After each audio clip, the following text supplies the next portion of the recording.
Welcome back to Orange Hat Reviews, everyone. Hope you're all having a wonderful day. I gotta sneeze, but it doesn't want to sneeze. So we got one person not coming tonight. They have had a very busy weekend and week. We have another person who is coming. I'm guessing they are late. So that is the news on C.S. Johnson. She's going to be late, I guess.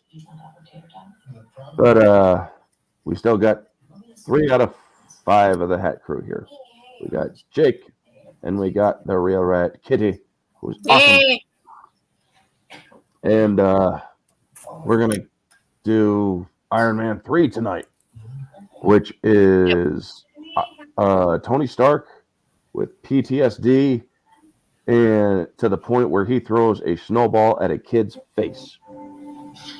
I gotta love that scene. I'm sorry, folks. That is the coolest freaking thing. Like, this is a dude that just doesn't freaking can't handle what's going on.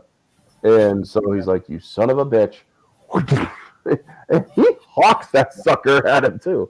No screw is given. Yeah. And I just absolutely love it. Yeah, no fucks given.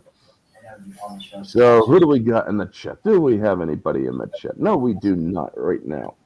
Everybody else is watching everybody on Kick and Twitch. You know, there are all those other fucking things. But you know what? We're going to soldier on. You want to know why? Because we got no fucks given.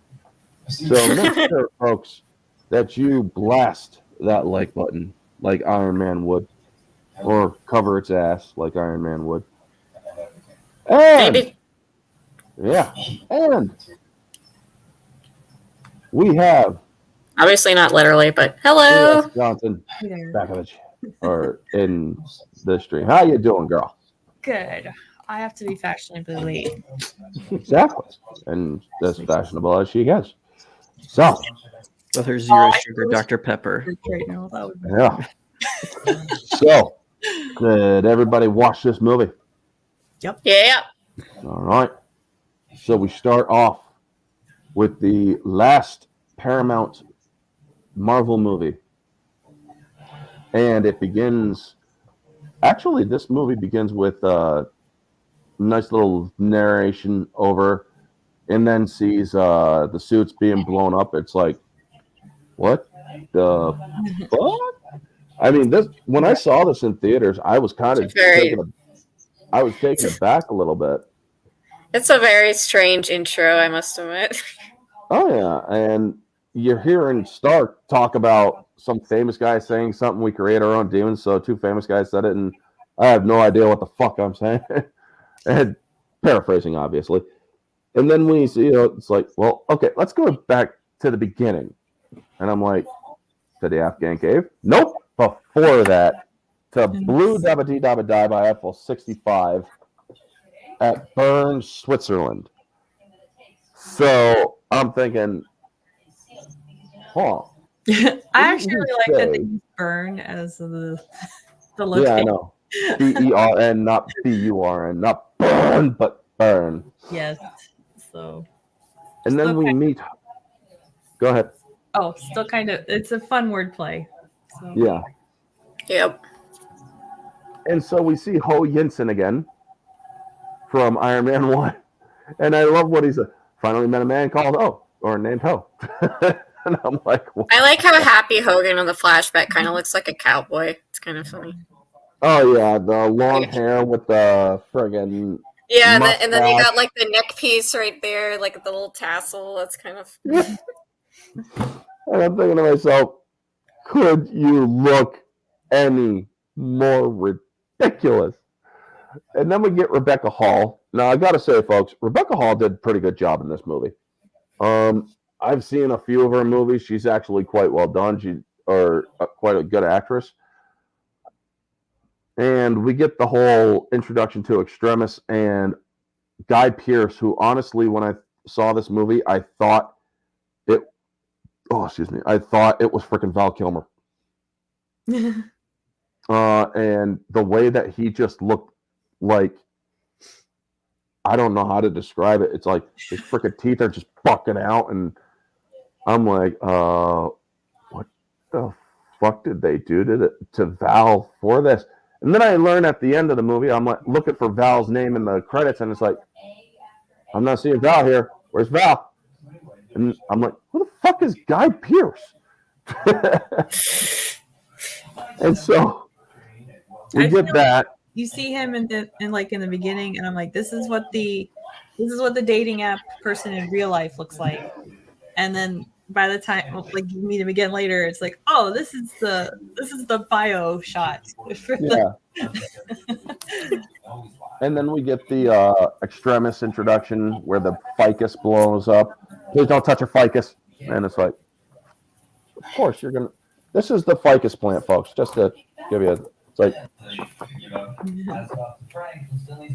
and I mean that's freaking Happy Hogan. Just rips the damn lip, and you see the thing grow back, and then it blows up. And I'm like, what? Yep, dude, it's an explosive plant. Yeah, I mean, I've heard of photosynthesis, but that's explosive synthesis. Yep, that's a good one. But I like how Happy Hogan just like get down. It's just like oh, that's just my plant. Don't mind. Y2K, because it is 1999, and they played with the whole Y2K bombing and shit. And I'm like, oh my god, that was. What did you all think of it? I mean, we'll jump in all around this movie, but I did want to cover the intro first. We'll start with the ladies first. CS. I don't really like voiceover and introductions, and I think the visuals could have been fine by themselves with the blowing up stuff and everything. So it's just a preference. So I will say, like, you could tell it's a Paramount film versus a Disney film because they make the women attractive. So. Oh, very much. So right. I guess. Okay, I found it very strange and a bit off kilter because they're like, okay, start with suits blowing up, then it's like, oh well, let's start at the beginning now, and then they go back. It's like sometimes I like those kind of intros where it's like, well, you're probably wondering how I got here, and then back. But in this one, it felt very bizarrely paced. Like I feel like they could have just started off with, I'm like maybe. It just started off with Burns, like the whole party and stuff like that, instead of the voiceover thing jumping back and forth. So, just my preference though on that. Yep. Jacob. I guess I'm the contrarian. I didn't mind it. I thought it was a fine intro. To me, it opened like a comic book does. Sometimes comic books will open up and it'll be like this big dramatic thing happening. Then you turn the page and it's a few days before. So that didn't really bother me. And also, this Shane Black is the director, correct? Yeah. Yeah, and he directs very chaotically. Like, you know, in my opinion, I feel like I don't mean in a bad way. I just mean that he tends to throw in a little chaos into his movies to, you know, discombobulate the viewer. And I feel like this is kind of on par with him. So he opens with the blowing up of the suits. Then, you know, you hear the voiceover. And yeah, again, I'm a contrarian. I like voiceover intros. You know, they're not like my favorite or whatever, but they don't really bother me as a moviegoer. If it's overdone like it is in Spider-Man 3, then yes. But I didn't feel like it was overdone here. To me, it also pays off in the after credit scene, so that's another reason why I guess it didn't bother me. But yeah, I thought it was fine. I like Rebecca Hall as an actress, and I will say it because Extremis is one of my favorite Iron Man story arcs. So I was a little apprehensive at seeing that AIM was involved. But for those of you who don't know, AIM that's Guy Pearce's character, Killian, I think is his name. Yeah, they're kind of like they're like a version of Hydra that uses incredibly high-tech weapons. Mm-hmm. They kind of front themselves as a legitimate organization, but really they make really bad things. In fact, in Avengers Earth's Mightiest Heroes, the animated series, they created the Cosmic Cube by accident, which was weird. But anyway, in this, so I was a little apprehensive because in the comics, Rebecca Hall's character, Guy Pearce's character, they did Extremis on their own, and there's also like this random third party guy who I think they reference later in the film, but they don't use him as sort of the character. So I was like, okay, where is this going a little bit? And I know, obviously, I know I always get, whenever I say stuff like this, people in comments are always like, the movie's not going to be a direct adaptation of the comic. Yes, I understand that. But still, I was kind of thrown by AIM, and but then at first I was like, oh, maybe AIM will be important later on in the MCU, and of course we all know that it was not. No. So but anyway, but not to be a contrarian on purpose, I thought the voiceover was fine. I thought the suits blowing up was fine. I thought the Wayback Machine was fine. I do like Guy Pearce as Killian. I think he does a good job in that role.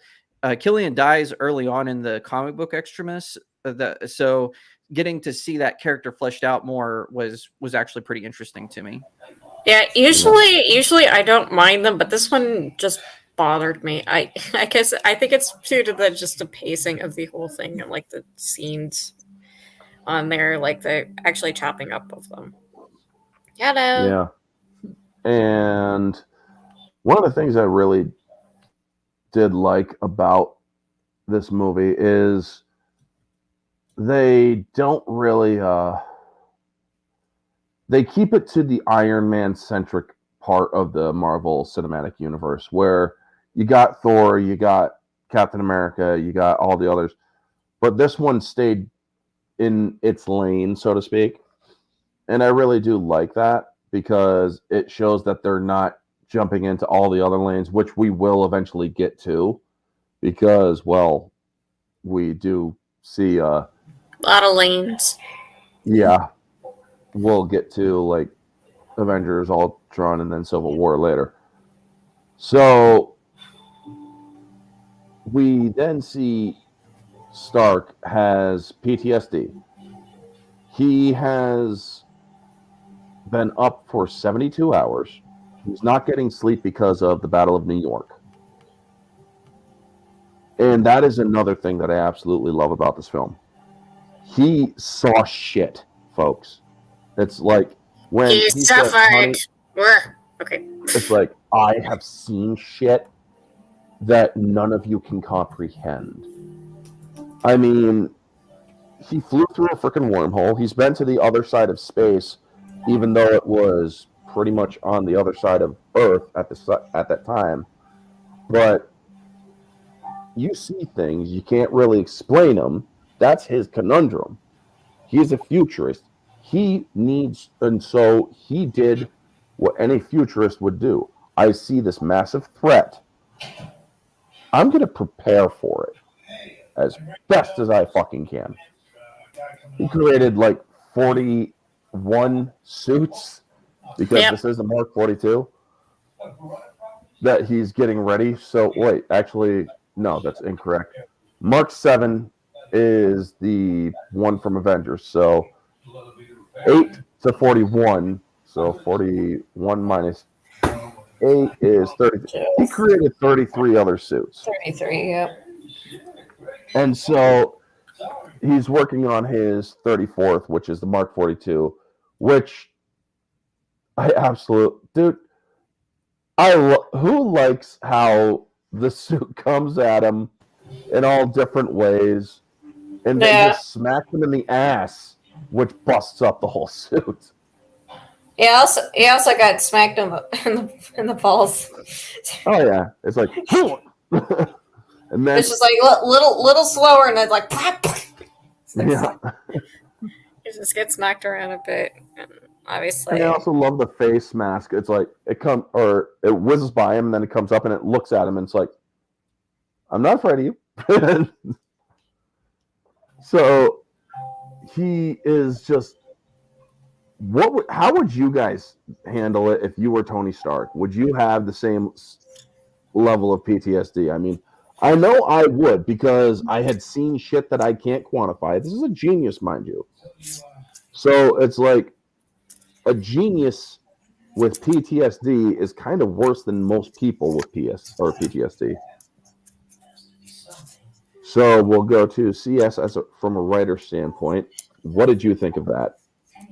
I think they handled it pretty well. I know people don't like that particularly because he is supposed to be like a larger than life sort of figure, and you don't expect those kind of hangups, like in a comic book movie, I guess. But I thought it was really well done actually, because that is something that nobody really talks about, and it is really hard to get like soldiers who come back from the field to get like reacclimated to civilian life. So a lot of them, the ones that I know anyway, a lot of them are kind of lifetime soldiers. Yeah. Because they just, I don't know, they can't find a way back in without leaving the other things behind. So, I will say, like, I thought it was, I think they actually downplayed it a little bit because, later on in the movie, you see like Tony has access to like Rhodey's stuff, and it's like, so it could have been a lot worse.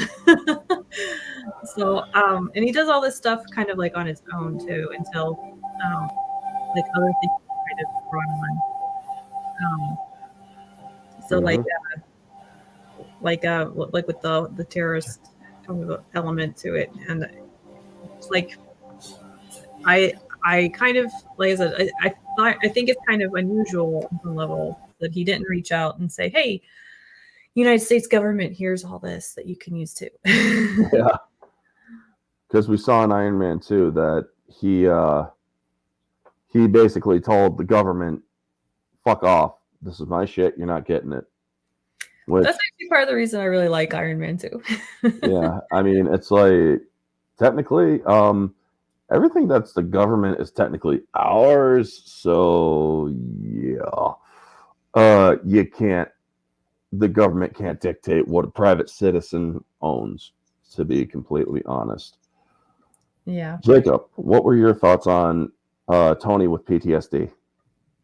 I actually thought it was pretty good. To me, sort of the pre-Disney era, this is something I like about it, kind of more so is, I don't usually enjoy so much realism in a story, because especially with one having to do with sort of a sci-fi element like the Marvel films do.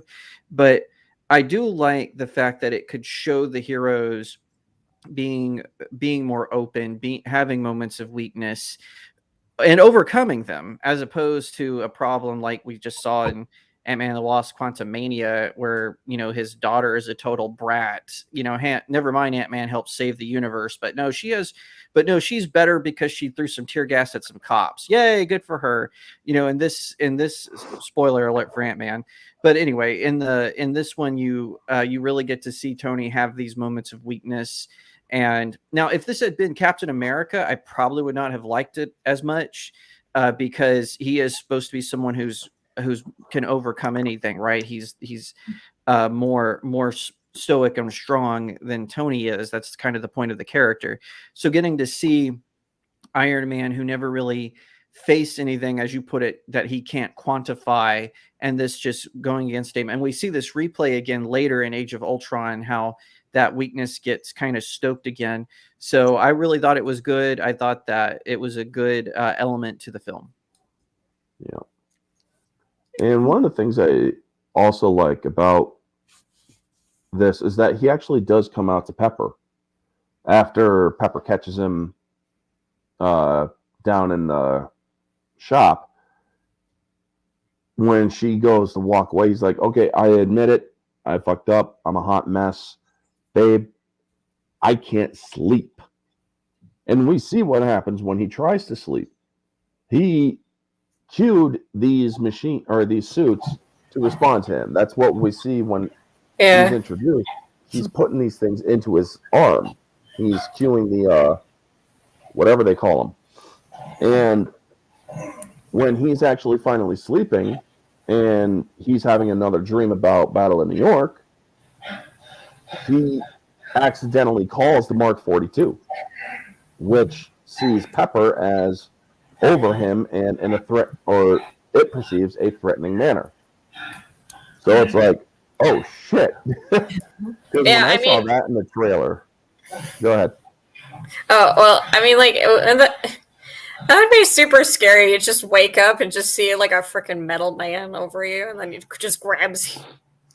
It's just like I can understand her reaction. Like, what the fuck? Oh yeah. Like, Well, Tony, wake remember up. this thing also has strength to it. I mean, Yeah. this thing is a machine. Yeah, it does pull her, so it's like, Yeah, it's like, it's like, what the fuck are you doing to my boy? So, yeah, she basically tells him, tinker with that. I'm sleeping on the couch. And it's like, well, there's quite the role reversal. Usually it's the guy that has to sleep on the couch. But I thought that was because he's actually making a concerted effort to be with Pepper, which is something that I do like. And a lot of people love to push with the identity politics that, well, women haven't gotten their fair fucking shake. And my counter is look at the early stages of the MCU all the way through, and you will see that every freaking phase one movie had a woman in a very important spot in the film to the point where the hero would not have survived. Iron Man 1. Who killed Obadiah Stane, folks? All around the panel, who killed Obadiah Stane? Pepper, Oh, yeah. technically. Agent Coulson. I'm just kidding. Pepper. Exactly. She's the one that pushed, or she's the one that activated or overblew the reactor. If it wasn't for Betty being where she was and in danger, yes, even or an act of being in danger can actually inspire the hero to become what he or to up the ante. When in this case, the Hulk getting angrier and overpowering the Abomination. Iron Man 2. Pepper being where she was at the expo, allowing people to know who's behind this problem at the expo. She took over, or she was also CEO of Stark Industries. Then we get to Thor. If it wasn't for Jane, Thor would still be a fucking asshole. He wouldn't be able to lift Mjolnir. He learned from Jane and the other humans how to be a humble hero. And also, we have Black Widow, obviously, but that goes without saying. So, yeah, a lot of people, or Agent Carter as well. If it wasn't for Agent Carter giving Captain America that chance to go rescue those 1,000 men, and also if it wasn't for Agent Carter finding the Hydromobile with the Colonel, well, yeah, Steve wouldn't have been able to get on the Valkyrie. So, yes, women played a very integral part in the heroic journey, as does she in this film. She's actually the one that killed the freaking kills the villain in the end. Killian. Yeah, she kills Killian. She bashes him in the head, but yeah. No, she kicks a missile into his face and then shoots it with a repulsor blast. Yep. And well, yeah, I think I guess Hollywood, or at least like this current version, or maybe like a version like a couple of years ago, where like they just needed to like pretend that nothing happened, and then they need to redo it, and then like, oh, we're the ones who did this first thing, even though that's obviously not the case. They're trying to, but they forget that people have a long memory. I don't think people have long memories, but we have the internet now. Well, at the very least, humans remember pop culture, so you know, we at least remember that. So like the movie, like they remember that. I don't know what it is about Generation Z and the upcoming one. They want to think that they invented everything, and it's very annoying. It's kind of even like the guy who writes the Harley Quinn animated series. He pretends that he invented Harley Quinn, even though Paul Dini was the co-creator, at least. He pretends like what? Oh yeah, he goes like he basically implies that the character is his everywhere he goes. It's very obnoxious. That is very strange. Because if it wasn't for the Batman the Animated Series, he wouldn't have this show. Yep. Right? Yeah. Batman the Animated Series got Harley Quinn in there. Yeah. Well, So I do think that people just look at like the titles and it's almost like clickbait stuff where it's like Iron Man, where's Iron Woman? I feel disenfranchised. And Yeah. and it gets really annoying. So it's like if you sit down, believe me, I'm sick of the identity politics. Like Oh. or like most sane people. yeah. Well, I mean, even with like some of my books, people look at them and they're like, "How can this be good?" So, and it's like, did you read it? Did you? Do you have a clickbait title, CS? Just my kidding. Fat Girl series, you know. So people Oh, read it. I don't know if I want to read this, and it's just, I mean, like that's kind of the point that I picked on with it. But it's like if you read it, it's not actually making fun of fat people. Yeah. So yeah, pretty much. Actually, You gotta- propping them up a bit. I mean, the person's fat and they're a hero, so yeah. well, her superpower is sitting on people, so it's not really like. There you go. But it's still some. It goes deeper than that. So I understand. Okay. First, color is coming with Iron Man and the female heroes and stuff. Lazy scholars. Okay, first off, CS saying sitting on people and it goes deeper than that in the same general conversation. That is just, wow.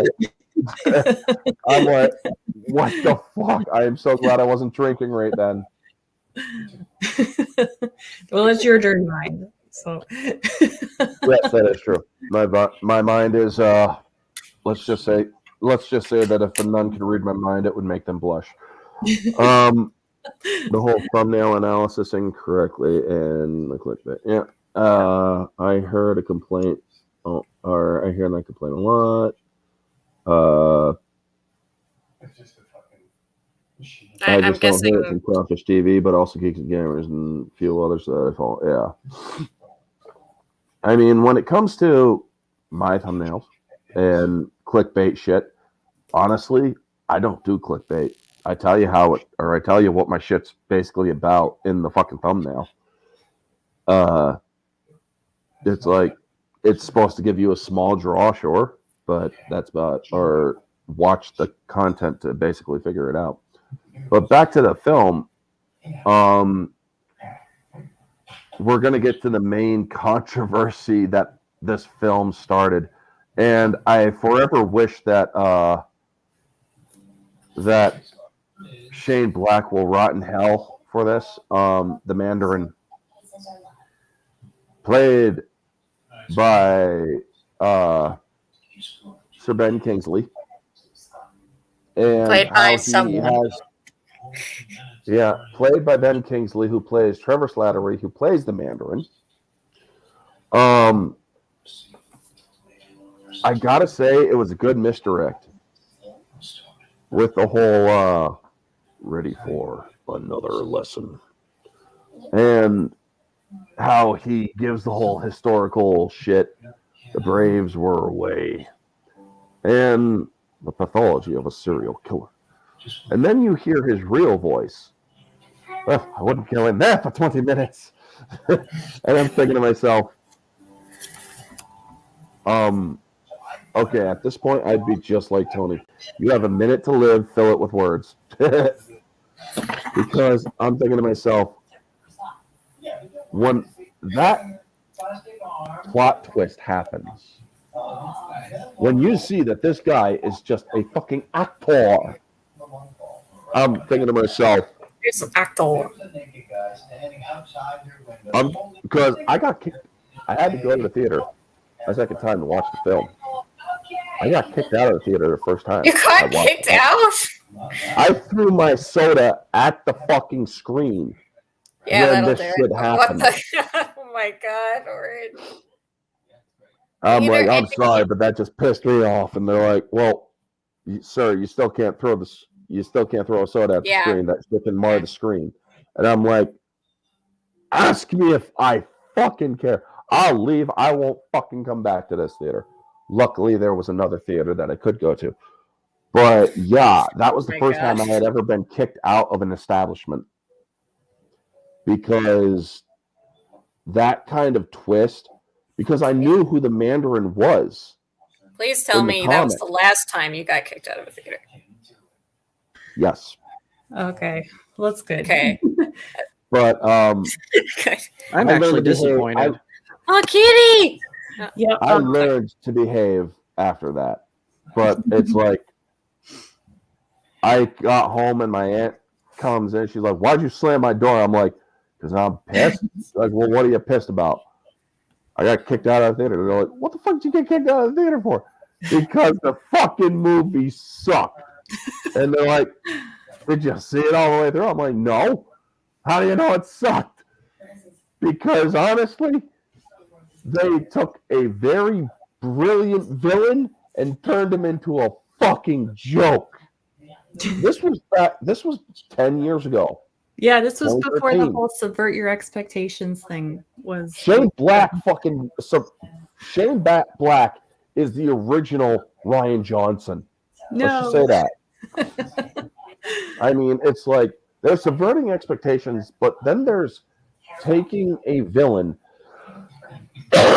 who, mind you, can fucking hold his own against Doctor Doom Mhm.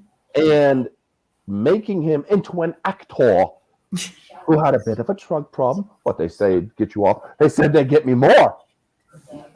Now I can look back at this and appreciate it. Yeah. However, it's like that first initial reaction. I'm like, I just fucking grabbed my soda cup and just hawked it at the fucking screen. I was pissed. Yeah. I also promised to never sit that close to the screen again, in case I did have a strong reaction. And to this day, I do not sit within throwing distance to the screen at a theater. Okay. It's good you Well, didn't have at least that at a property regional damage to your disruption. But yeah, I'm like, Going to the movies is expensive enough. Don't damage anything. well, nowadays it is.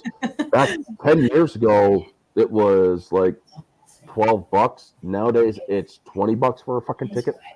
Mhm. I got like $15 at my theater. Oh. My theater here, it's $8 for a normal movie ticket, but that's a small town movie ticket. But yeah, what was your guys' reaction to the Mandarin being not the super villain that we all, or that the comics portrayed, but an actor? I Let's was in start with denial. Jake. Oh, I'm sorry. No, start with you. I was in total denial. I thought that I had maybe fallen asleep and woke up in the wrong movie. Like, because I grew up watching the 90s Iron Man animated series, which the Mandarin is portrayed perfectly in that.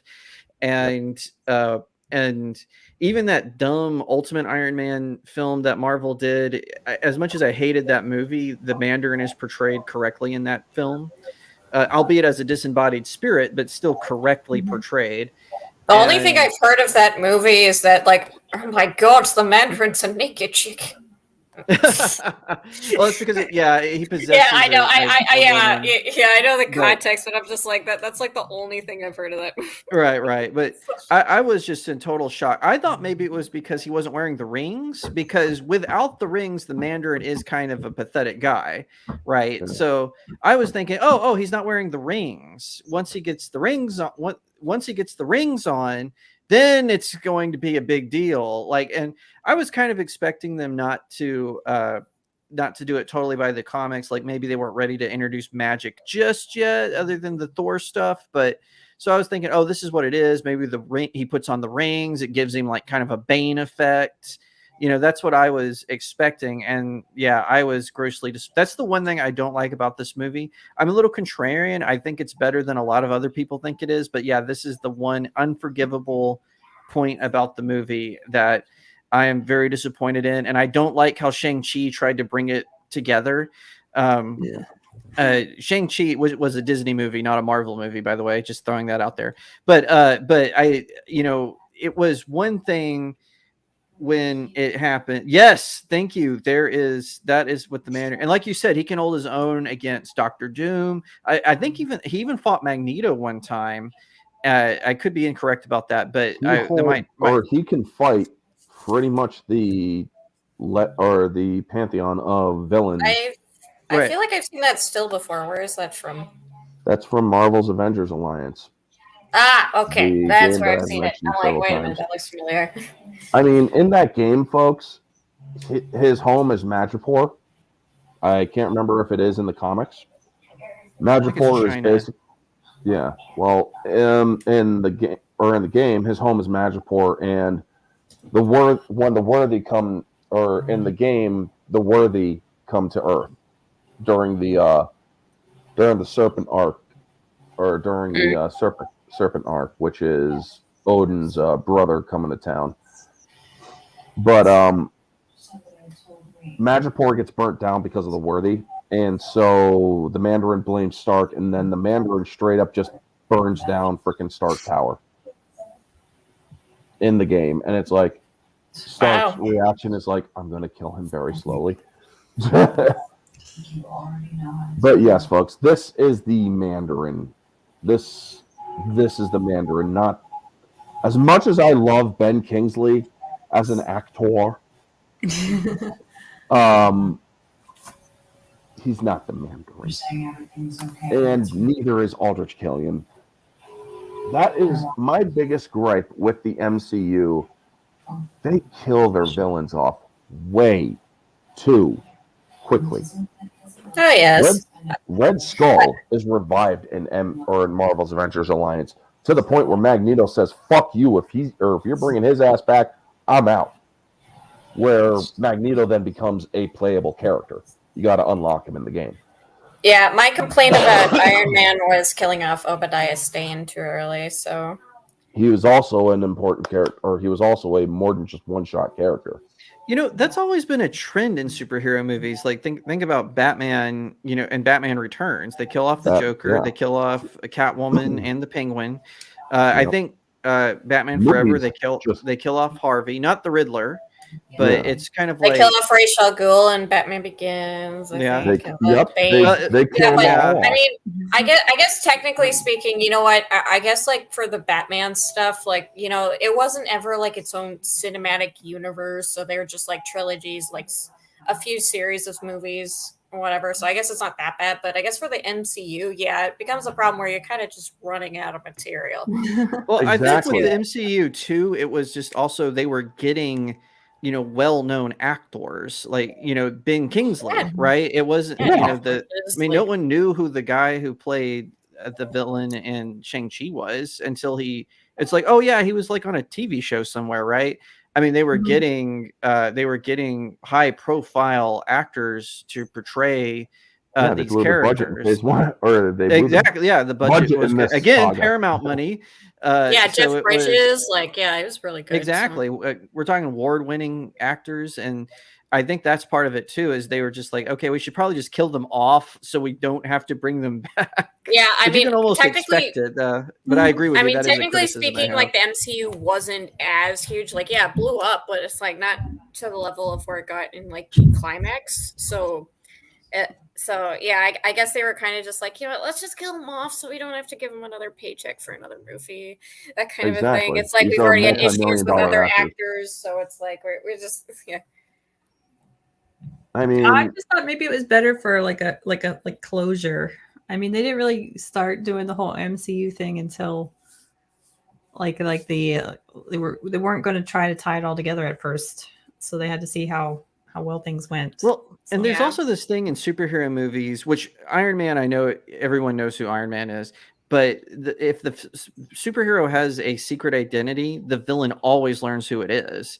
And that always aggravated me. With the Dark Knight being the exception, I feel like all the villains figure out who the guy is, and they don't ever tell anyone, but they just try to do this master plan.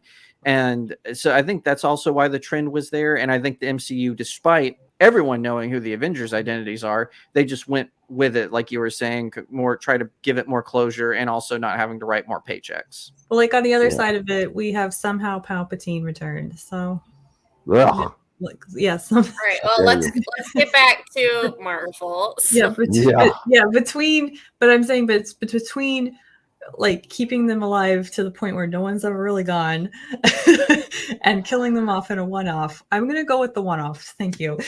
Well, because I'll agree you with that. actually respect the characters were respected in the Infinity Saga. By the way, folks, if you or the Mark 42 armor, the armor was the best armor in the Marvel Avengers Alliance game. Could I? There it is. Yeah, that's it's pretty nice. it's based off the Ultimate Iron Man armor, I believe. Yeah. That's why it was always malfunctioning, was because everyone hates that armor for some reason. I think it's cool, but yeah, even though I don't like the Ultimates. I mean that. Well, no, wait, wrong one. There we are. And then let's see here. This is the first Avengers movie, Iron Man armor. Then they had the original armor. This is from the Avengers Alliance game. And this is the one you start out with. But they went all the way up to, let's see here, Age of Ultron armor, the Mark 43, which then also went to Hulkbuster for that game, which was pretty good. But yeah,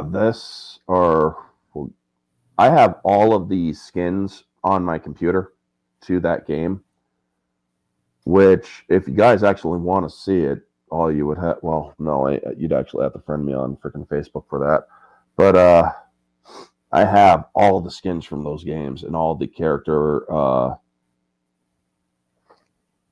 sketches and whatnot for the game of all the different characters and such, because that game was one of the best games that I enjoyed back in 2012 to 2016 when it finally ended. I actually played that game up to its last second because I enjoyed that game. Also blew around $6,000 on it. But not proud of that. Well, I don't want to hear you can't afford my novels then. So R.I.P.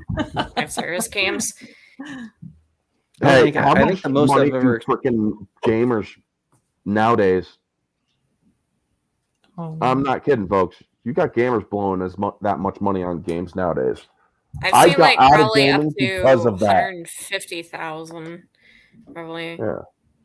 on games. All right. I guess I would like to give my thoughts on the Mandarin Go ahead. plot twist thing. Okay. So as I'm sure people in this panel and the chat have been made well aware, this was my first interaction with the MCU. Is my first interaction with the Avengers, like all the characters, that kind of a thing.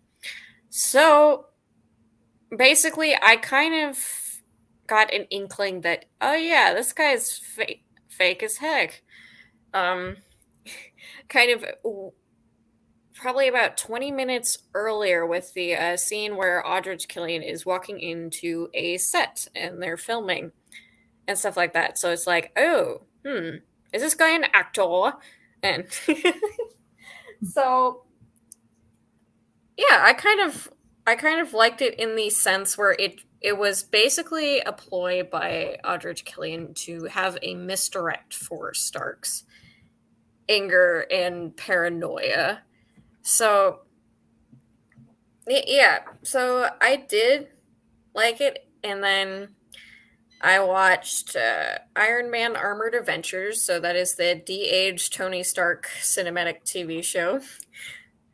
I think it's coming out from Nickelodeon, didn't it? So I do not remember who. It was on Disney. It was part of their JetX hour block. Oh, yeah, okay. that. Yeah, so I'm like, Well, nowadays, learning a little bit more about the Mandarin, I'm like, they should have definitely, after this movie, did Return of the King, or like maybe do Return of the King at the beginning of like Iron Man, or like if there was an Iron Man 4, like do it like an Iron Man 4 with the Mandarin, so that Tony Stark can duke it out with the Mandarin, because like even though I like the Mandarin now, I did not want to go watch Shang-Chi because I'm like, this is so freaking weird. Please don't. And so I fell asleep during Shang-Chi. So. To be completely Okay. honest, I actually gave Shang-Chi in my review. I thought it was pretty well done. Do I think that the movie belongs in the MCU? No. But I thought it was well done for what they did with it. I'm not a fan of what they did with the Ten Rings, but I thought Yeah, the they're movie basically was like well That's how done. I gymnastic felt. armbands. Like I was like, why? Like, I'm just like, okay, rings are seriously easier to animate than gymnastic armbands that are basically like freaking hula hoops, like going out like. Burr, burr, burr. I'm like, what? Why'd you make this change? It was so much simpler just to do rings with like lasers coming out or whatever. And Well, Like it's and also, strange. I agree with you, Orange Chat. I thought that Shang-Chi, like if it had not been an MCU movie, I would have liked it way better. I if it was just sort of a generic Disney kung fu movie, it's kind of typical. Mom's dead, dad's evil. It's kind of typical Disney stuff. But because it was MCU, and that was where they did that big expedition dump about where they connected it to Yeah. Iron Man 3. I was just like, okay, I'm out of this. Supposedly there was rumors going around that Robert Downey Jr. was pushing an Iron Man 4, and he wanted Mel Gibson actually to play the real Mandarin. Yeah, I know that. I would have actually Mel thought, Gibson. huh? I was like, I don't know if I can, but you know what? I Who could knows? see But I could see that. I mean, he's played villains before, and he is sometimes a villain in real life. So I think he could have pulled it off, but he was really pushing that because they wanted him to do an Iron Man 4 in between Civil War after Homecoming, I believe, Spider-Man Homecoming, but he said he put his foot down and he says, I want it to have the Mandarin and I want Mel Gibson involved somehow. And so they just said no. And that's why it was never really resolved in I think the because Iron Mel Man the Gibson films. director. 'Cause I think he was supposed to be the director because That's right. The director too. Yeah. because Robert Downey Jr. Oh has my spoken God. before about how he's indebted to Mel Gibson, like during his like downtrodden years of drug abuse and everything. Mel Gibson was one of those people that was there for him a lot. So I think he was trying to return the favor in some way.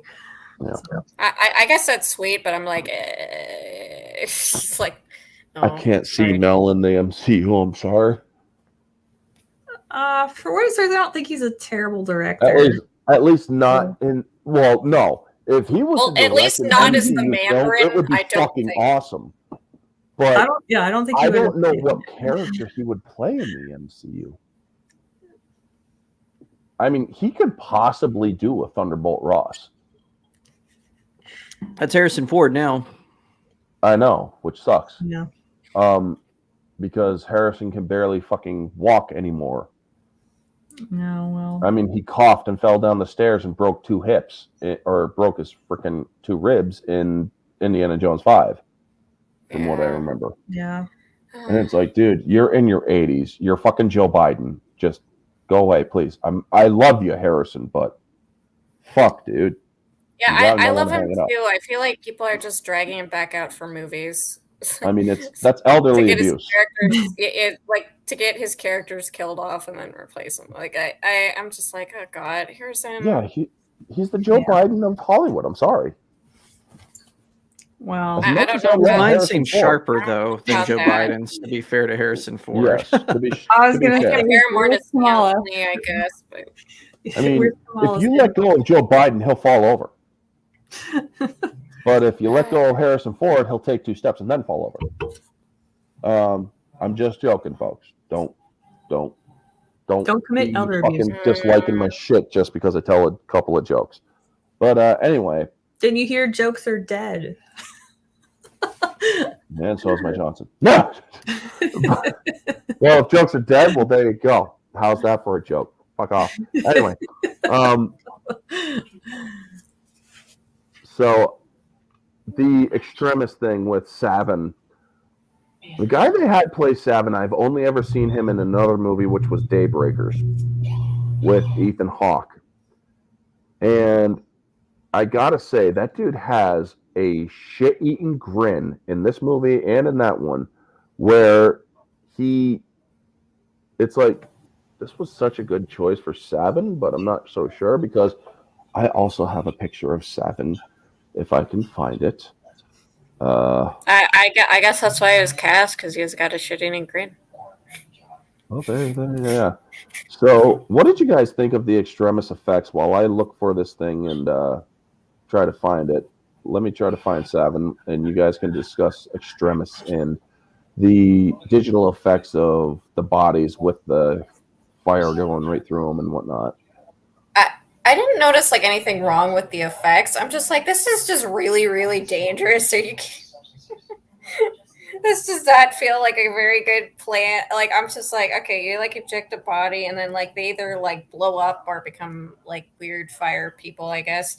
And I'm like, oh, like this seems. Oh, well, then again, I guess it fits into like Killian being a maniac, basically. But it's just like, oh my god.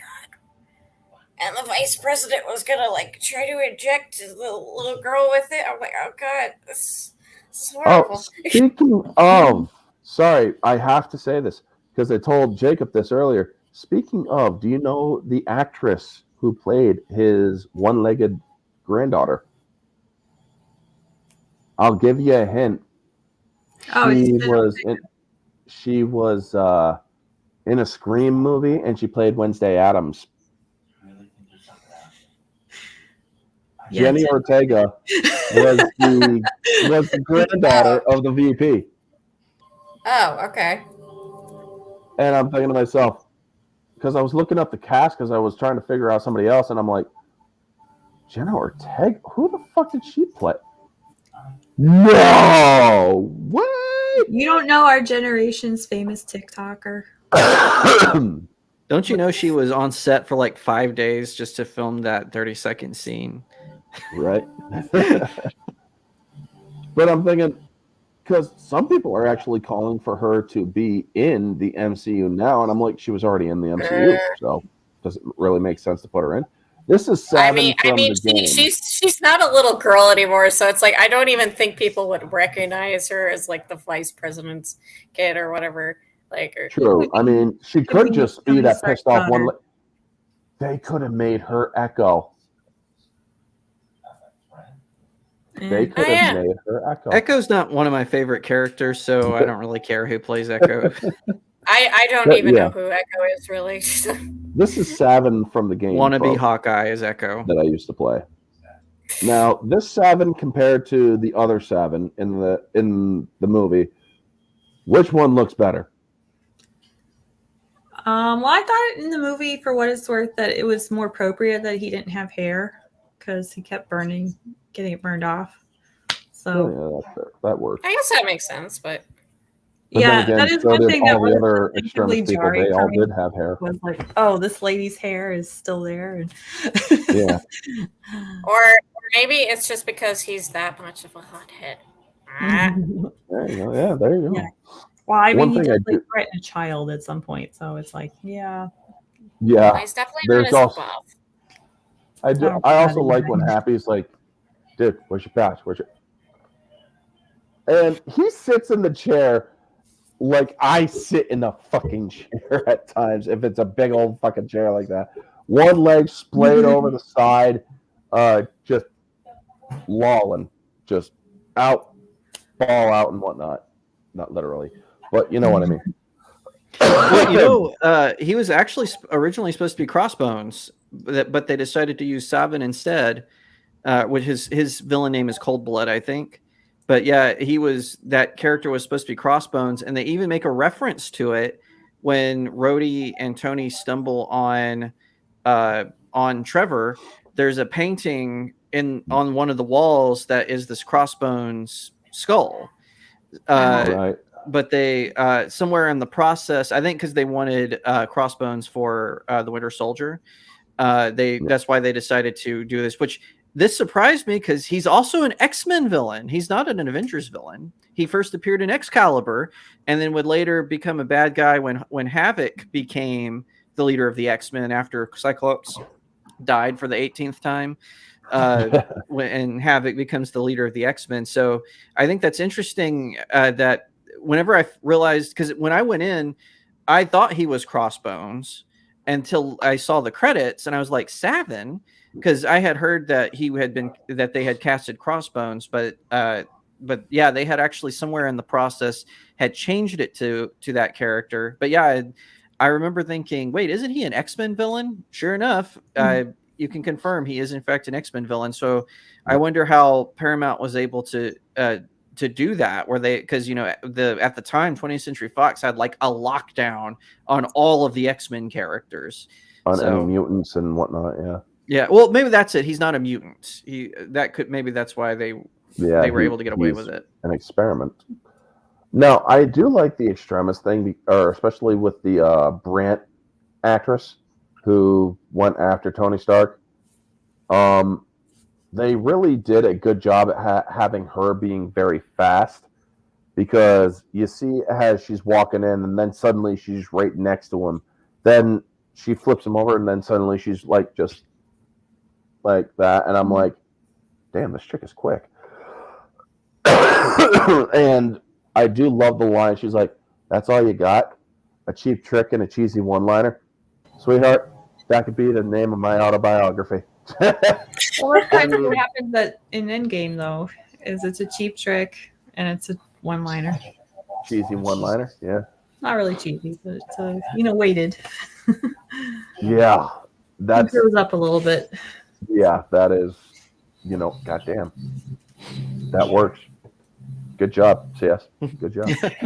But I do like that whole sequence, because it's like, this is Tony freaking out, but also thinking on his toes in order to win the day in that situation. He also, or the kid Harley, who is also in Jurassic World. This kid, folks. He's the kid in the pool with the potato gun, and he's like, the kid is also a minor genius himself. A minor genius, apparently, is how they would portray him in the movie, because he does kind of have great thoughts about how he would do an Iron Man suit, like with what retro reflective panels. I wish they actually would have shown Stark doing that. I mean, I would have loved a Predator suit Stark, or Predator suit Iron Man that's just reflective, like the helicarrier. But what would have been?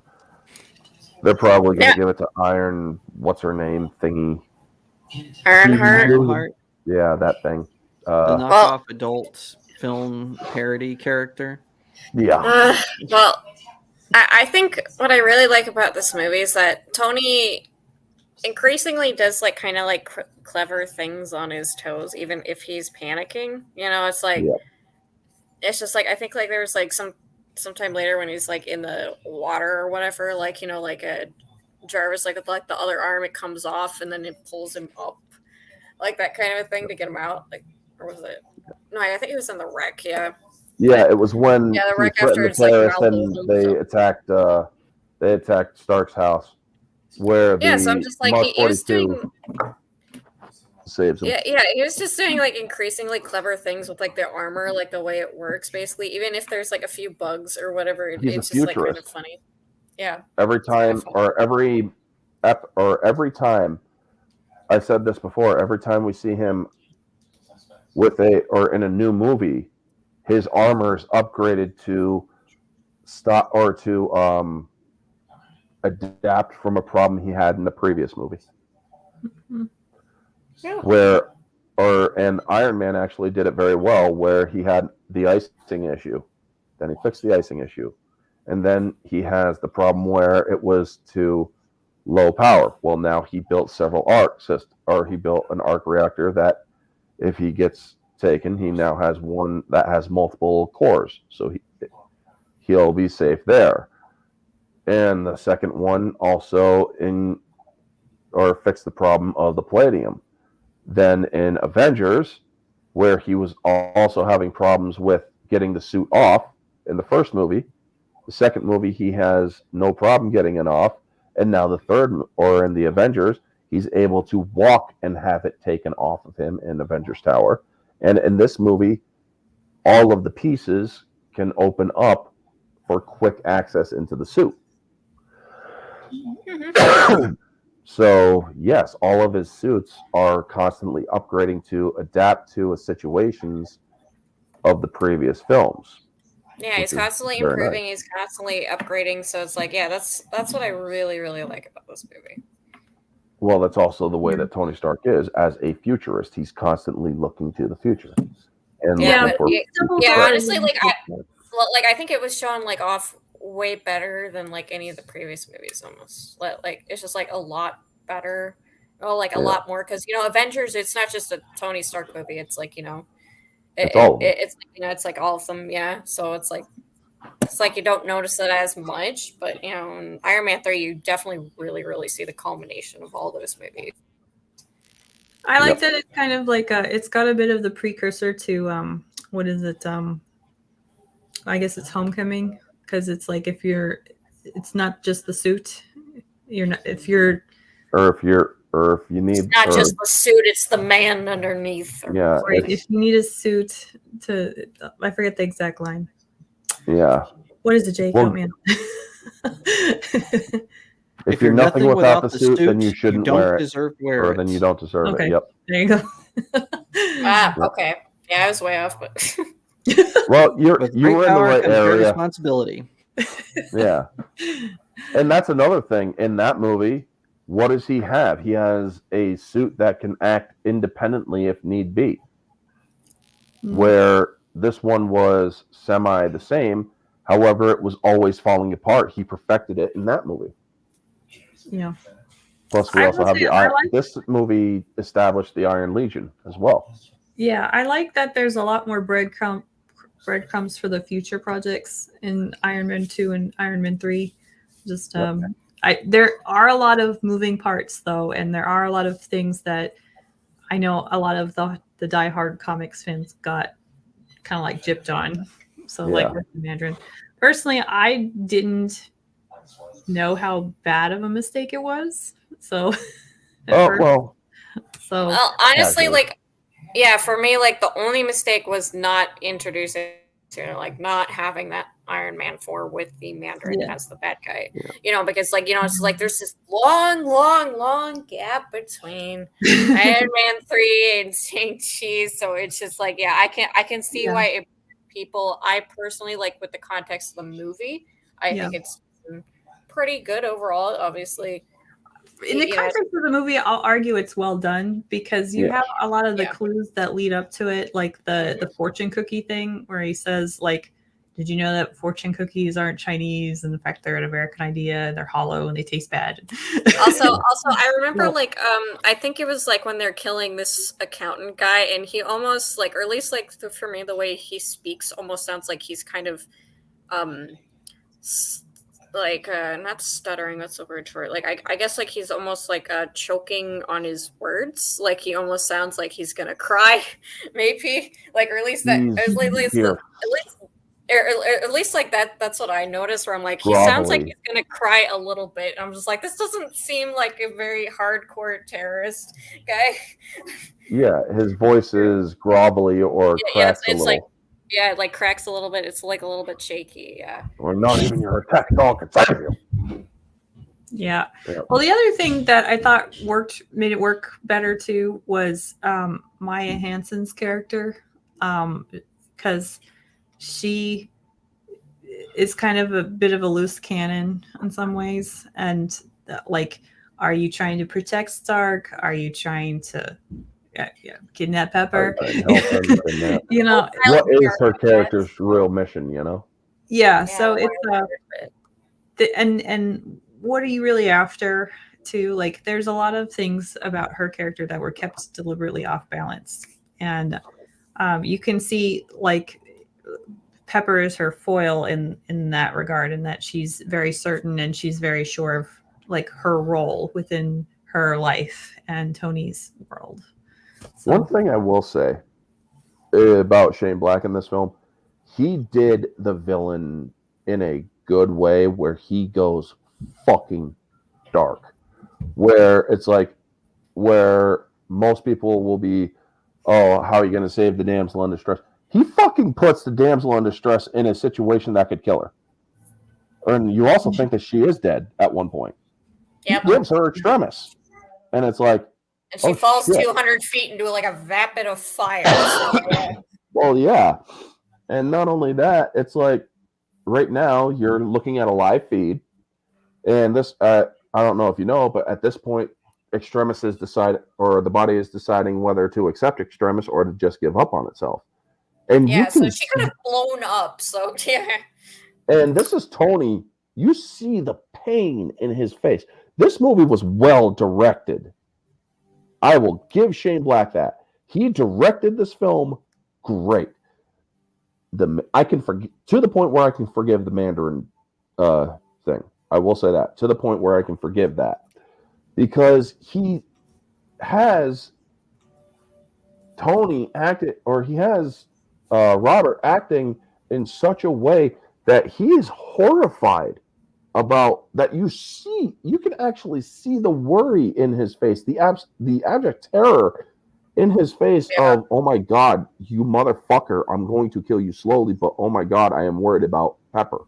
Yeah, it's almost like his paranoia like coming to fruition because it progressively gets worse and worse, I suppose. Like, or at least like you see it, like his mind like kind of just start to break down.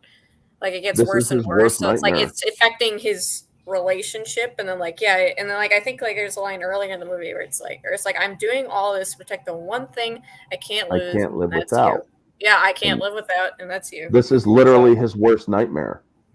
Yeah. Mm-hmm. Because when she falls, look at the face or look at his expression then. It is like, oh my God, I just lost the love of my life. Yeah, and like even before that, he's just like, okay, you gotta let go. I'll catch you. Okay, I'll catch you. It's just exactly. And then you have that asshole. I would have caught her, and it's like, oh, you motherfucker, you're dying slow. Yeah. Yeah, he comes walking out like a freaking Terminator or something. Like, yep. And then he just walks at Tony without a worry in the world, and it's like, yeah, all right, let's do it. Okay, well, let's do this. I'll kick your ass. But I will say Guy Pearce does play a good villain. If this had not been a Mandarin connection, if they had just stuck with the extremis and AIM stuff, I think that it would have landed harder because I think he did play that role very well. And like you said, when I would have caught her, like, oh, like you're saying, yeah, it's like, oh, you die, and you die slow. But yeah, the way that they Guy Pearce he does play villains very well. I mean, Count of Monte Cristo, where he plays Mondego, is also very well done, as well as where he plays Wayland in Prometheus, even though he's an old fucker or an old fucking bastard in that one. But he still plays it very well, almost to the point where I thought it was Christopher Lambert in the suit, or made up all ugly and shit. I'm like, because when he says, "What would Charlie do?" and I'm thinking, is that Christopher Lambert? But yeah, Guy Pearce did a really good job in this. I thought he did. And what was that one thing that I wanted to touch on? What did y'all think of the Iron Patriot? The War Machine rebrand, so to speak. We'll start with the ladies. I guess it's kind of like I remember like Tony's reaction, and he's kind of flaky on the whole day. It's like War Machine's cooler and stuff like that.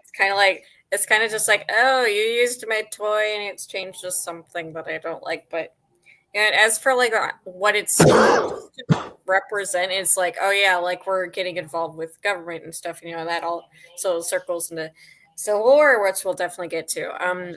Yeah, I think it was pretty well done, and then like actually like how it was used, where it's like, okay, like I'll just go in the suit and kidnap the president. So that was pretty well done as well, like with like the Trojan horse as it's said in the movie. So, which I also do have the skins for War Machine. Let me just get. And also, it also feels like a Captain America, but with an iron suit. That's better. Yeah. So let's get here. CS, what did you think of Iron Patriot?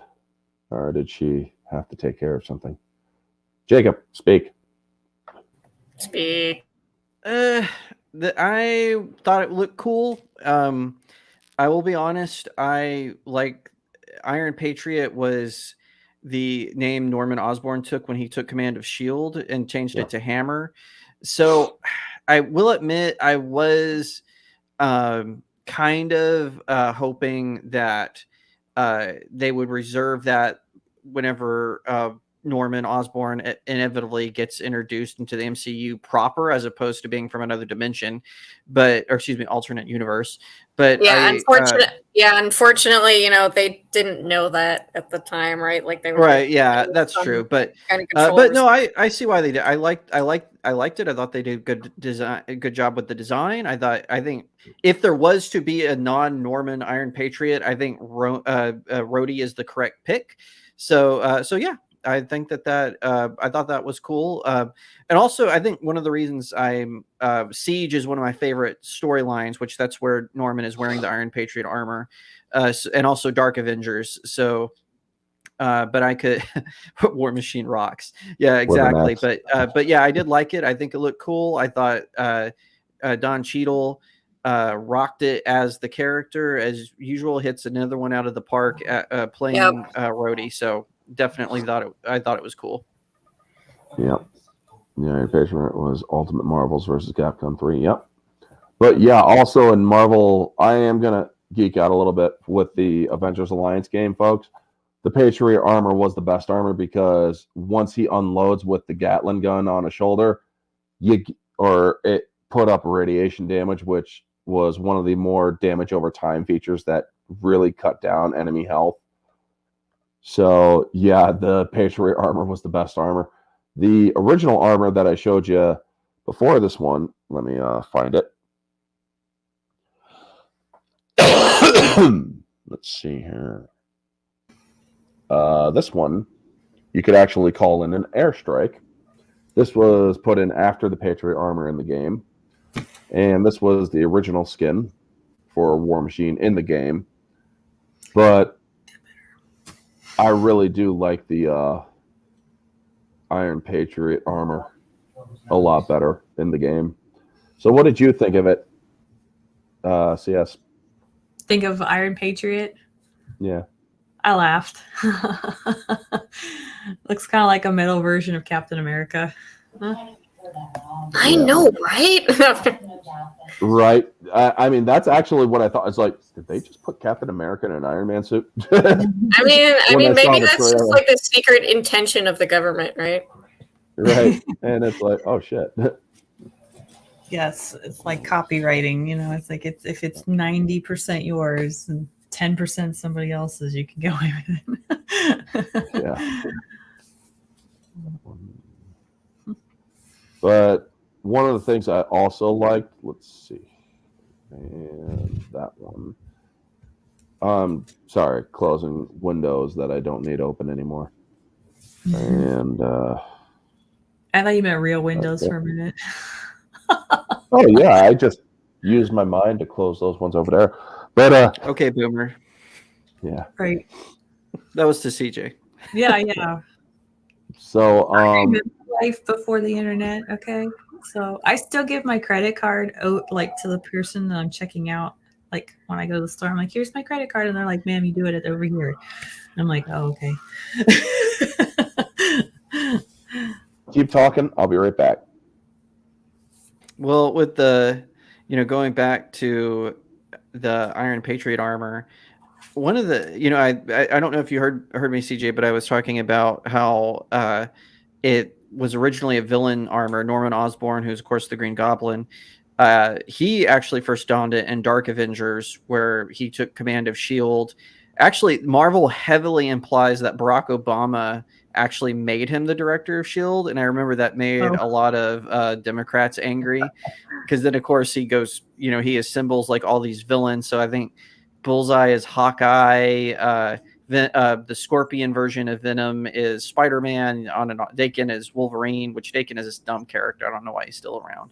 But anyway, in regards to this film, I didn't know, I wasn't fully aware of all the complexities. So I thought, oh, is this like a hint that Spider-Man's going to come in soon? And of course it wasn't. We had to wait a couple more years for that. But I still think it's cool. I always think that the War Machine costume is cool. And so seeing it painted as Iron Patriot, I think rocks it as well.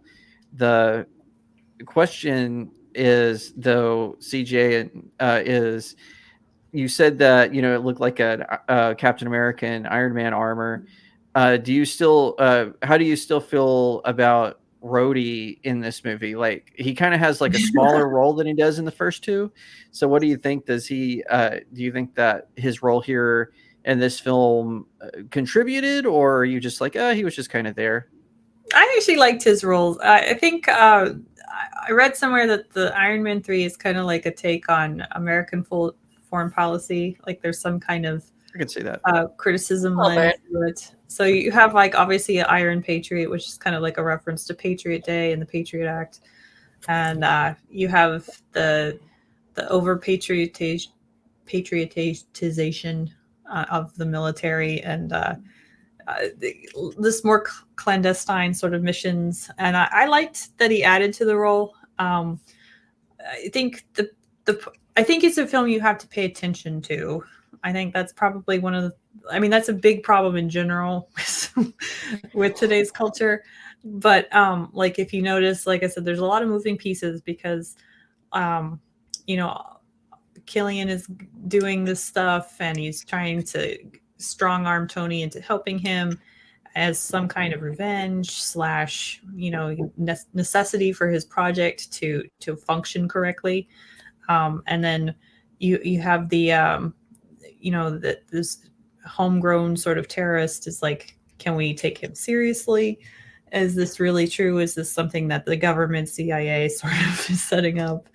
You have, and even with, I liked like Maya Hansen's speech about how when you start off things, you're very open-eyed and hopeful, and you get so far in and so up that you don't realize, you know, kind of how far you've come. And I think that's a good overall critique of certain things that are still relevantly cultural to today's conversations. So in regards to Rhodey, I think he makes a really good bestie for Tony. So he's kind of like a Captain America sort of foil in the sense that he's a soldier and a stoic, much more, but he still has a lot more. You know, he's still kind of at odds with taking, you know, like orders and stuff, but he's also like believing that he's doing the right thing, and then he runs in. I kind of laughed when the extremist person with the clothes shops grabbed his arm, and he's because he thought that they were all unarmed and stuff, and he gets captured that way.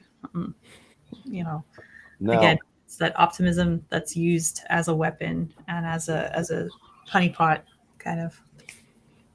Now, the picture here, folks, is Rescue, which is Pepper Potts' Iron Man suit or Iron Suit.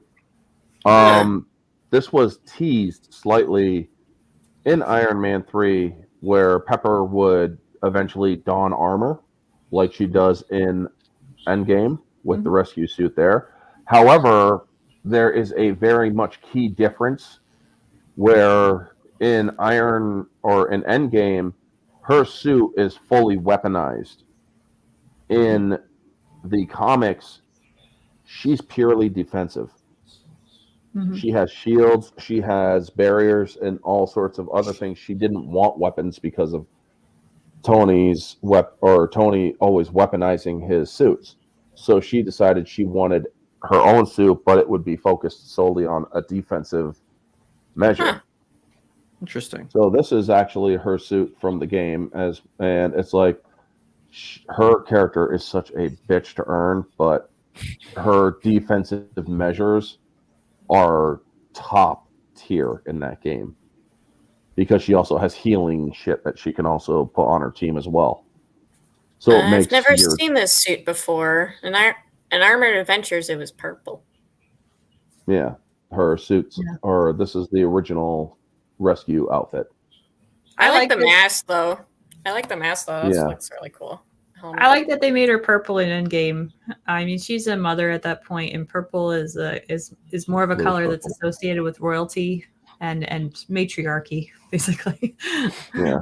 So, Well, like, I just actually, like it is more of a purple better. royal bluish in Endgame. Not really purple, but bluish.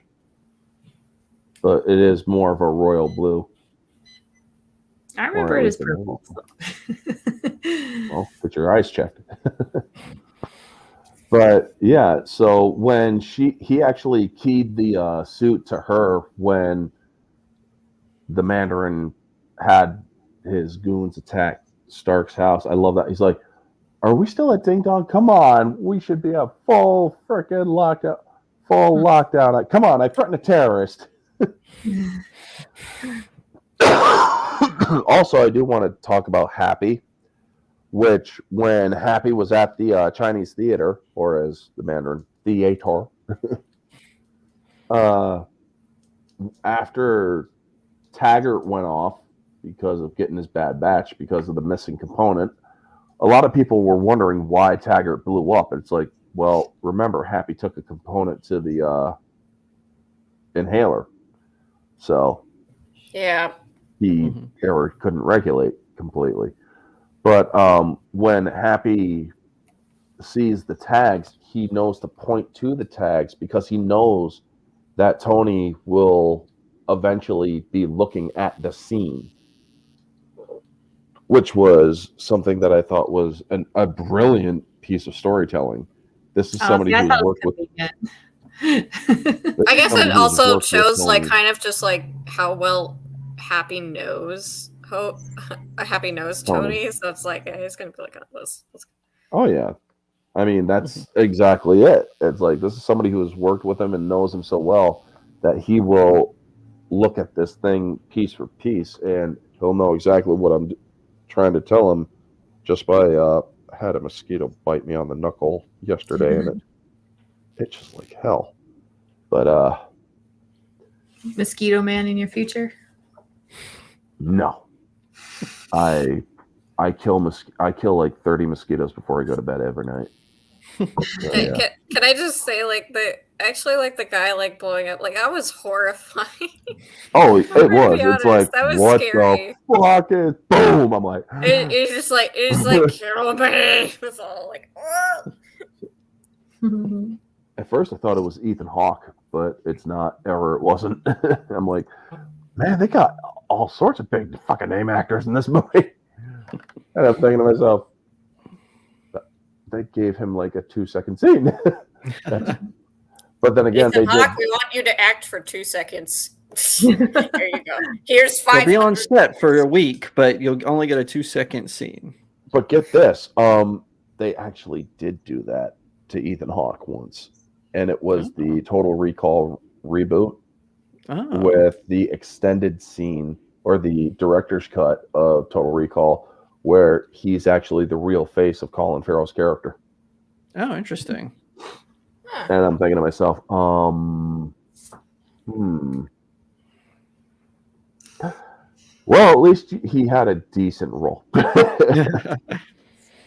But that is, he has the freaking. Then you have Happy do such a good, cool thing. Downton Abbey, he thinks it's elegant. I'm like, he watches Downton Abbey. Yes. You filthy British loving traitor. I could actually see Happy's character watching Downton Abbey. Well, he does at the end. The nurse freaking just starts getting into it with him, and he's like checking her out, and I'm like, you went from that nurse to May Parker, and unfortunately, May Parker turned you into such a cry ass. Oh, that's hashtag not my Aunt May. So. Well, yeah, Aunt May steadily grew younger with each iteration. Rosemary Harris to Sally Field to Sally Field. I know a lot of. I'll be the contrarian. Didn't bother me. I thought it was decent. I thought it was fine. She was dead. So Yeah, I mean, I have seen the meme. It's kind of funny. I know a lot of people who would like to be who would like her to be their aunt. I mean, I have aunts that are young, but no, not when it comes to Peter Parker. It's like, dude, you're like 16, Yeah. she's like 30. Yeah, I do remember like Again, didn't really bother me. I didn't care. True, but I guess it bothered me because I saw the Raimi trilogy. It's like, isn't she supposed to be like old? But then I'm like, okay, I guess it's not it was a little that bothers weird. me. It's I how mean, crafty she is.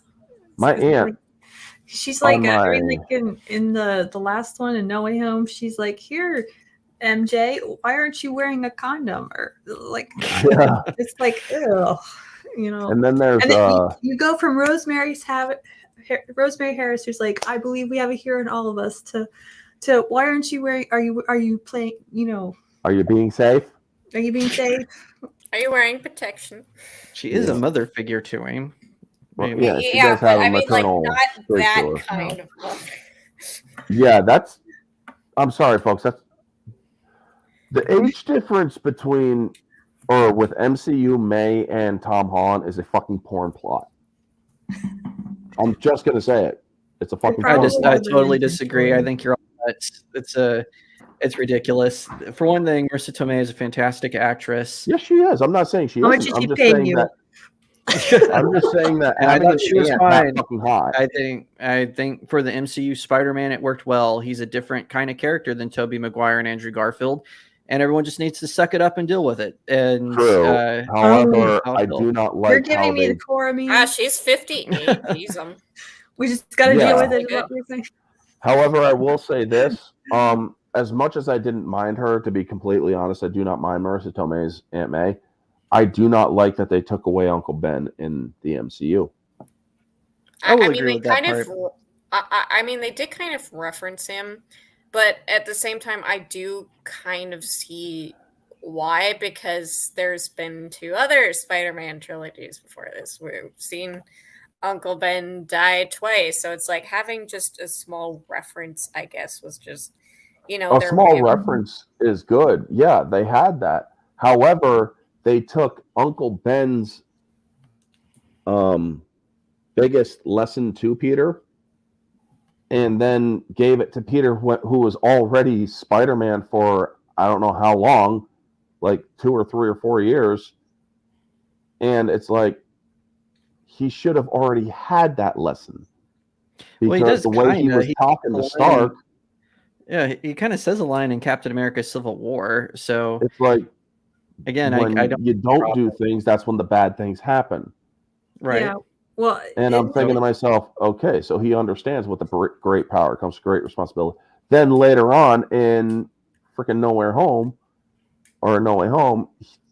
May drops it. And I'm like, May no, the says fuck it you in the guys comics too, man. actually, I so don't get the angst. I this is- really this is- don't. this is one thing I actually have read. Like, I read the original Spider-Man run, and Uncle Ben doesn't actually say that line. It's in the little like epilogue at the end of the first comic, and so it's actually something that like Stan Lee would have said. Yeah, Like, it's not but Stan actually Lee part is of the original basically the comic. embodiment of So, Uncle yeah. Ben. Well, Now- I know in the Raimi Did you movie, know they Stan Lee's gave it history? more Might have weight. been his ideal version of himself. Well, yeah, I don't know his full history, but I do know Yeah. that He was a good how, guy. I'm not trying to yeah. say that. I'm just saying uncle type persona he was not. Oh well, Tony, no, but No, I meant Stan Lee. Stanley. Oh, But- well, and Very that's- creative, very generous, very nice man. Nothing, no shade at him. I'm just saying, not the uncle type. Interesting take. Joe. yeah. I would have liked Joe Pesci to be. That would have Like, if you- worked. I'm just saying, like in the old comic, they had like the what do you think of this comic? Send your feedback. Like we'll continue on with the story while Peter learns. With great power comes great responsibility, and that's like the author end note to stuff. Like I do that with my own all the time. So Have an amusing contrast. Have a super young looking Aunt May and a super old looking Uncle Ben. So getting add back in to multiple Iron Man planetary 3, character, getting back to Iron Man 3 so we don't get too much off Okay. topic. Okay. So Blowing or Air Force One and grab your monkey. yeah. I'm thinking to myself, this definitely is Shane's writing all over it. Especially when it comes to like characters like Predator Mhm. and the jokes he told in Predator. And I'm thinking to myself, did Shane, did you write this? Be honest, man. Did you write this? I'm sure Paramount at least made him take out all Grab your monkey. the rated R jokes. Yeah, it's like, I will let you. Come on, everybody, grab your monkey. I'm like, I mean, at that time, the first time watching, I was already out of the theater. I would already been kicked out. But the second time, I managed to hold it in. I actually didn't buy a drink at that time. And I'm thinking to myself, this is only getting progressively worse. But I managed to find a little bit of humor into some areas, especially when after he saves everybody and he's like, okay, now we got to go save Pop. Boom! With the truck. And I'm like, Yeah, Final Destination style almost. Like it's just super funny. And I'm thinking to myself, what the fuck? And then it shows him in the boat, and I'm thinking, oh, okay, thank God. I thought that they literally just turned Tony Stark into roadkill. Yeah, it's just like roll credits, like movie ends. Roll credits. The credits just start going. I didn't know what to freaking make of it. Well, like honestly, if they had like edit like a scene with the credits rolling for maybe like a few seconds, and then just go right back to the movie, that would have been hilarious. Yeah, Okay, there you go. Sorry, CS. The film has really good setup and payoff, though. That is something that I do like about this film. You don't see it as much in more modern movies, but like when Especially Pepper comes home initially, and like the Iron Man suit is greeting her and giving her a massage and stuff, like, and Tony's using the facial wireless interface with it. You have that set up, so oh, that's what it is. It's not something that you just kind of pull out of thin air. So I gave it credit for that. Writer. Hello. Okay, that's a moth. Yes, Iron Man 3 was the worst of the trilogy from said fans. Yes. I would say Iron Man 2. I would agree with that. Honest. I'm going to say Iron Man 2. It was like so cringe. 2 better, but I see where you're coming from. I liked Iron Man 2 a little bit better than 3. But Iron Man 1 was top tier. For sure. But yeah. With 3, I also, like you were saying, I like the payoff. I honestly think a lot of people are reevaluating ones that you would consider the worst because with Phase 4 and Phase 5. So like rewatching this after seeing Shang-Chi and Black Widow and Multiverse of Madness, you go, whoa, Iron Man 3 is a masterpiece. Why didn't I see it before? Right, yeah. Fucking right. Not. I still can't do that with Thor: Dark World. That one still gives me an idea. But this one I liked it when I saw it in theaters, but I didn't just like it as much. Does that make sense? I still like Iron Man 1 and 2 better. I mean, that's fine. It's been 10 years too, and like even if you personally can't see it in some people, most people get smarter as they age too. Yeah. So like you can see and more mature. You can see either that or mature, maybe like a little bit more like softened up, right? Just like not as hard on stuff that came years before, right? I don't think a lot of people had I think people who grew up with comics, especially when you're young, and when you're young, you're idealistic, you're very passionate, and you want the best, right? Okay, yeah. And you don't understand sometimes how complicated the world is and how unlikely like the exact vision that you have is going to come true. I think 10 years after Iron Man 3 is like people have kind of gotten used to this where there's studio notes, there's diversity quotas, there's like 4 or 5 editors, there's usually 3 or 4 directors now. A I know you cohesive look vision at for a the film director, is so assistant far director, off. or assistant director, first unit director, second unit director. It's like, Yes. oh my I don't gosh, care you about actually Hollywood is directed this running out of movie. stars to put in these I movies. don't. I don't like the whole diversity thing that they're doing now because Same. identity yeah. politics is basically going into a very hateful direction. Well, and Well, then that's honestly, part of growing up too. You become used to. Yes, you go, except that I'm Irish. Well, I'm see, you not should gonna be get. happy. I'm not gonna allow Irish myself people to ain't get happy used if to. they're depressed. I'm I'm not Irish gonna allow Cajun. myself to get used to something that is Irish. that is regressive. it's still know- cringe, honestly. Like, or at least like the way Disney does it. It's basically It's like Hollywood as in their general. diversity over everything else, and like they're never gonna get back to that sweet spot greatness until they stop Well, doing that. and it's even like Amazon because they have stinkers like Wheel of Time and Rings of Power, but then they actually have good stuff like The Terminalist, and you get to this point where you're trying to play both sides, but then no one is happy. Amazon can get away with it because they have their own streaming service, but Disney, that's why they can play both sides, is they can say, oh, and also I think they own MGM. So, with Disney though, Disney has like this. They don't want their studios that they own to be independent, so they have to micromanage everything. Whereas Amazon is just like, hey, MGM, you can do your thing. Prime Video, you can do your thing, and we'll do our thing at Amazon Studios. I still think they oversee, obviously, but it's not with the micromanagement. But we'll see where that goes. Yeah. And fortunately, Iron Man 3 was made before that. I mean, it was starting to creep in, but it wasn't as bad as it is now, obviously. Yeah, and like stuff like Hindsight's 2020, with like right? the rescue sort of stuff. Like they even did the setup and payoff for the end where Pepper's the one that takes down Killian because when she has the suit on in the house and it's blowing up and stuff, she saves Tony from stuff like falling on him in that first Yep. moment. I got you, So and I got you first. So I saved you and I saved you first, and it's it's that one too, and it speaks well that they have a good relationship and that it's very complimentary in that way. So you can make the case that it's not that bad.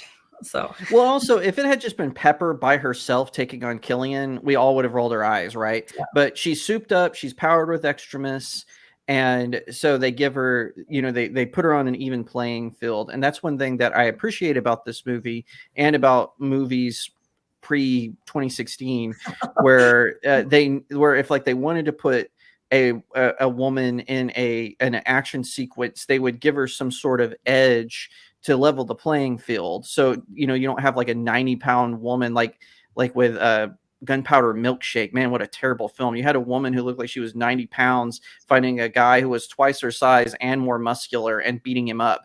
With this film, when Pepper fights Killian, it's an even playing field. She's powered up with extremis. He's powered up with extremis. Gwyneth Paltrow's loaded with all of her products from Goop. And so she is, ready to go. So, that's one thing that I definitely appreciate about Iron Man 3 and sort of the pre-Disney MCU. Funny thing about how they love to push the whole independent woman and thing. I have no problem with strong women, genuinely strong women.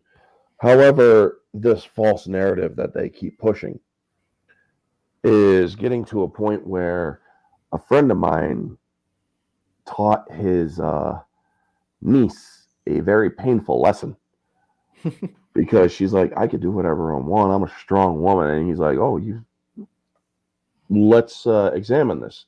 What does it mean to be a strong woman? It means I get to kick anybody's ass I want. Well, okay. He's like, all right, try to kick my ass. And she went at him. They're both martial artists. She was only just getting into the martial artists. And he was a good full head over. He blocks her move, grabs her by the throat, lifts her up, and slams her down, knocking the air out of her. And he's like, whatever TV is telling you, don't believe it. Yeah. There's nothing wrong with being a strong woman. But being a strong woman does not just mean you get to go around kicking anybody's ass. You're not Brie Larson. She Being couldn't a even do strong it. woman means you're using more than just these. You're using this. Hmm. And that's kind of And like the thing is like there are different kinds of strength, you know. exactly. I mean, don't look to just solve it with violence. Try to talk your way out. He was teaching her this, and I thought it was a brilliant way. Now, Yeah, folks, Dean tends I to do be want to tell you right now, I do not condone unnecessary violence against women. I do not condone that at all. But when it comes to a lesson that should or that needs to be learned, and if that's the way that a person decides to enforce that lesson with family's permission, I'm all for it because the family gave permission. Me, the girls in my family, I have a niece. She's already got the fire of my family in her. She's already got that fierceness. She's not even 3 years old. that fighting Irish spirit. And yet she is going to basically learn from a very young age because my brother he is not one to hold back teaching them from a very young age important lessons. My brother, I'm not going to say his name, sorry. My brother is teaching his kids, his son, who's going to be 5 this year, and whose daughter is going to be 3 this year. He's getting them ready to learn gun safety, which is not a bad thing. Or my nephew is going to be learning how to shoot properly this year. And I think that is amazing because he's teaching him responsibility at that young age. When I was babysitting, I was over at their house. They have the little laser tag guns that you can hand and whatnot, and I handed it to the 2 older ones, which are his half brothers, and immediately they went trigger first or trigger in, and I'm like, okay, give it back, and I handed it to the other one. All right, and I gave it to my nephew, and he held it like this with finger not in the trigger. And I'm like, now, all 3 of you, my nephew was the only one to, or the youngest was the only one to pass the test. And they're like, well, why? Because you put your fingers on the trigger. You don't ever do that until you learn or until you are ready to use the weapon. Mm-hmm. And That's that was definitely a parent thing. So. Oh yeah, and I love all my nephews and my niece. I mean, they're all freaking great. But my brother teaching his kids he's making sure they know at a young age, life is not going to cater to you. Life is not going to play to your feelings all the time. And that is one of the best things about it. But getting back to the movie with the strong female thing, that is actually something that Jacob actually hit the nail on the head. They gave her an edge and she used it to full effect. She even put her arm or she took out the Iron Man armor that was going after her because during the whole scene with the house party protocol, he had all of them target extremis heat signatures. He didn't specify. And he said, disable with extreme prejudice. Oh shit. So he also lost his earpiece, and it's like, oh boy. So I love that. He's like, what, you mad at me? Don't get mad at me. I love that. She just jumps off of his knee to take out the Iron Man and then takes out Killian. But what did you guys think of the different Iron Man suits? Plus, when he says it's that time, the house party protocol, sir? Exactly. And then you see the rubble just parting, and it's the armor's POVs that are just coming right out. I have looked all over YouTube. I wanted to turn the doors opening and then the armor coming out into the GIF for when went live, I couldn't find it. So it's like, fuck. Because every time I looked up House Party Protocol or Jarvis opens the doors, nothing would come up except for the armors or the armor arriving at the ship. And I'm like, I get that's cool, but you gotta give us the right clip so I could do this gif, man. I still couldn't find it. I'm so ashamed. But anyway, what did we all think of the different armors and whatnot? How many different? There was Heartbreaker, Red Snapper, Igor. Yeah, Igor was the one that was holding up the ship, which is also a prelude to Hulkbuster. But what were does anybody else recognize any of the other armors? I know Jacob might. No, I saw am his terrible with names. I'll be honest, I can't remember all their names. I saw one that resembled the Promethean armor. One that that's actually my favorite. They haven't used it since the early 2000s, but I love the Promethean armor. I saw there was a reference to his black and gold one, which I think is it was his Guardians of the Galaxy armor. Because for a while he rode along with Star-Lord and company in the comics, and it was that armor, the black and gold. Another really great one. I saw a blue one, which is supposed to be his stealth suit. Except they made it blue and silver instead of blue and black. And I want to say, if I'm remembering correctly, they had one that looked like sort of a more classic sort of 90s looking armor. Not where it's the full round type one, but I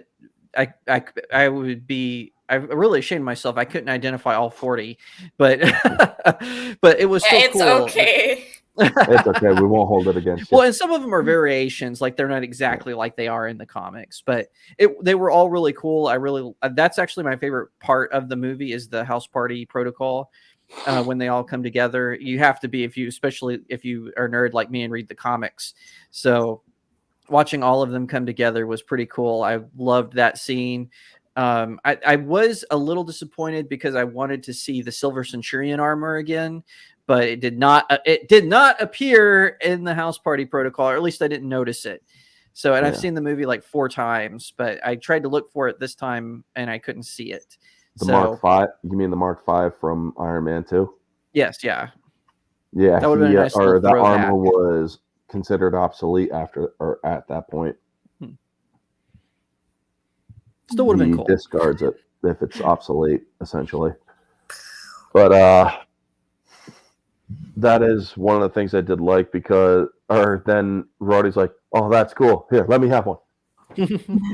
Oh, no, they're only coded to me. What? It's like, well, dude, you fucking stole my armor. I mean, think about it. Do you really think I'm going to let you have one? You still had Iron Patriot. So. Yep. Also, William Sadler playing the president. I have seen William Sadler play a lot of different roles, especially villainous roles, like he did in Die Hard 2, where he's doing yoga naked in the beginning of the movie for all the women to enjoy. I forgot about that. Right? That's right.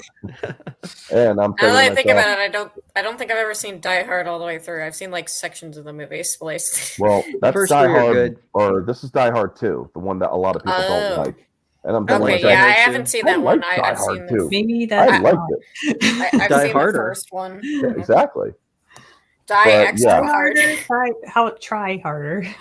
Yeah, William Sadler put on weight over the years, but I'm thinking to myself, why does he look so familiar nowadays? Son of a bitch, that was that naked, weird general guy from Die Hard 2. And I'm thinking to myself, does he have any more film credits, or is that just the only one? I mean, aside from the late and great Miguel Ferrer as the vice president, who was unfortunately a bad guy in the film, and our Stan Lee cameo, who was doing the beauty pageant in Chattanooga, which OMB reviews, folks. I'm guessing he's going to be doing the beauty pageant judging this year round. Because anybody who knows, that's where OMB lives in Chattanooga, Tennessee, where he does his teaching. But I'm thinking to myself, that moment you realize that Tony Stark lived near my buddy Odin, or Nice. was actually in the same town as my buddy Odin. And so was Stan Lee at one point. Yeah, that was probably something that did stick out to me in the film, is that this genius kid had a potato gun. I was like, they don't have potato guns in Tennessee. They would have a real one. Oh yeah, they would have. Well, he's a freaking kid. I mean, they're not all that insane. But I do like, or I also do. I love the Harley scenes where he's just grilling him. He's like, "Do you want to talk about it? No. Are you having a mental breakdown? Maybe. I don't know. Do you need medication? Probably. Yeah. I mean, he's like, I told you you're gonna freak me out. Oh, you freaking did it. He acts like an actual kid, honestly. Like, yeah, it's just like that. Kids have no filter. They'll just ask you any like Are you super going private totally mental questions right that now? comes to their brains. Are you going totally mental right now? I mean, I absolutely love it. But also, we gloss over this. When Rebecca Hall arrives at his house, please tell me there's not a 12-year-old boy sitting out in the car. And he's 13. And the way he's like, he just, I'm like, oh my God, did you just kill him? But it would have been funny if he actually did have a kid with her by accident. That No. would have been hilarious as hell. That But, would, yeah. It's just like, please tell me there's not like a 12-year-old boy hanging out in the car. It's like it'd be 13, but no. Yeah, but I just love how he goes, just that, Daddy. because of all the stress he's had or he's been through. What do you think that would do to him? That'd probably kill him. That would just I be mean- like have a stress-induced, like, I don't know, panic Another attack. panic and he'd, attack. like, and they like faint maybe. I love that when he goes, or in the beginning, how'd you get out of the wormhole? He just runs to his suit. Okay, check the heart. Check it. Is it the machine? No abnormal brain or okay. So I was poisoned. My diagnosis is you had a severe anxiety attack. Yeah, I kind of like that about. Yeah, I kind of like that about Tony. Like he does have like his guard up and stuff, but he like never thinks like, oh, maybe something mentally is wrong. He just like, am I having a heart attack? Am I having like a stroke? Like, no. Was I you're having poisoned? a attack. But I love what started triggering his panic attack. I broke the crayon. I broke the crayon. Yeah. I broke the crayon. Yeah, I mean And that's then kind of indicative when of the like, kid comes in, how did you escape the wormhole? Boom! It's like, oh shit, nuke right there, boy. But oh my God, Tony getting triggered the way that he did, and then I just love it. He runs away and then he picks up the snow, cools his face off, then just hard packs it and throws it right in the kid's face, man. He's like, yeah. oh, he did that on purpose. That's your fault. And then driving away, I do like how Harley actually helps him escape his next panic attack. Because he's like, it's not charging, slams on the brakes. Oh, sorry, didn't mean to shake my camera. And he's like, actually, sir, it is charging. But he's like, well, he starts freaking out. He's like, are you having another panic attack? Because I didn't even mention New York. And there you go, mentioning it, denying you having said it. And then but the way that he has the panic attack, where he's literally asking, what do I do? What do I do? What do I do? And the kid's like, you're a mechanic, right? Yeah. You said so yourself. That I did. Why don't you just build something? And he snaps right out of it. Because what had he always been doing to keep himself from completely freaking out? He's built a bunch of suits. Yeah. So when Harley helps him, I'm thinking to myself, good on you, kid. Good on you. And then he kids goes have a to a knack for- department store and just buys out the whole fucking thing. Yeah, kids have a knack for saying things that are distinctively blunt and true. So, Mhm. That's me. appreciated I that. never grew up in that regard. well, I think it shows too that Tony is very immature himself, and especially in regards to like his moral responsibility to other people. That is something that has been a kind of continuing thing too from the other previous ones. and having a conscience is really hard sometimes. Oh yeah. So Although I do love how he bought a freaking UV glove, wired it up, and uses it as a freaking electric charge where he zaps the dude in the Mandarin's house. It's like, I'm Yep. like, that's good. Snow or freaking Christmas ornament grenades. He also does nitroglycerin, water bottles. I mean, the guy that jumps over the wall, is not Robert Downey Jr. Because one, they don't show his face. Two, Yeah. he did that way too well. Because He that did that Tony way would- too elegantly for a genius billionaire playboy philanthropist. Yeah, I mean, as good as Stark is, he's not a parkour kind of guy. No, he's You not know? a gymnast. Also, I love the the prostitutes. She was just so freaking high coked out of her gourd. When he grabs the gun, she's like, and she yeah. I Yeah, like I that was scene. so- It was funny. I laughed. I'm like, it's so it's hard. like, Yeah, it's always my fault. Is that an extremis guy? Because it's so warm in there. I mean, what kind of? Oh, just makes you wonder. And then you get the other two girls that are in bed with the dude. Wouldn't go in there for 20 minutes, and then Tony forces them. You gotta have earphones or something to hear this. But when they go into the bathroom, one of them's like, "Oh my god, it's disgusting in here." When he says, "I wouldn't go in there for 20 minutes," it's like, dude, did you just shit all over the place? What? Why are they complaining that it's so disgusting in here? Is it just the smell? What did you do? I guess he went number 3. Yeah, and that scene, as much as I hated it back then, I can laugh about it now. Bloody hell. It's just so fucking hilarious. He's like, okay, you're not the guy. Where's the minute? It's complicated. Well, uncomplicated it really fast, Trevor. I just look. I mean, most of the time when I was not even on location, it was movie magic love. I'm thinking to myself, Ben Kingsley, man, dude, I want to slap you and then shake your hand. Because as much as I hate the twist, right. this was some of the best fucking acting in a comedic level. And then there is probably a lot less levitas in this movie than there is in the prior two Iron Man. So it's nice to have a little bit of a relief. The pathology of a serial killer.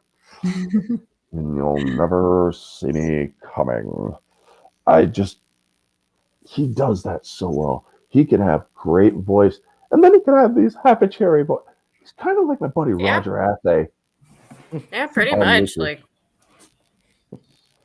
he's like, when he's the cheerful Trevor, he's like my buddy Roger Athay from YouTube, guys, who does the reality based. I think he actually wants to get you on his channel, right?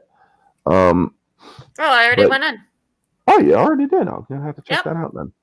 But yeah, Roger's a great guy, and I would love to see Roger try to do a dark Ben Kingsley.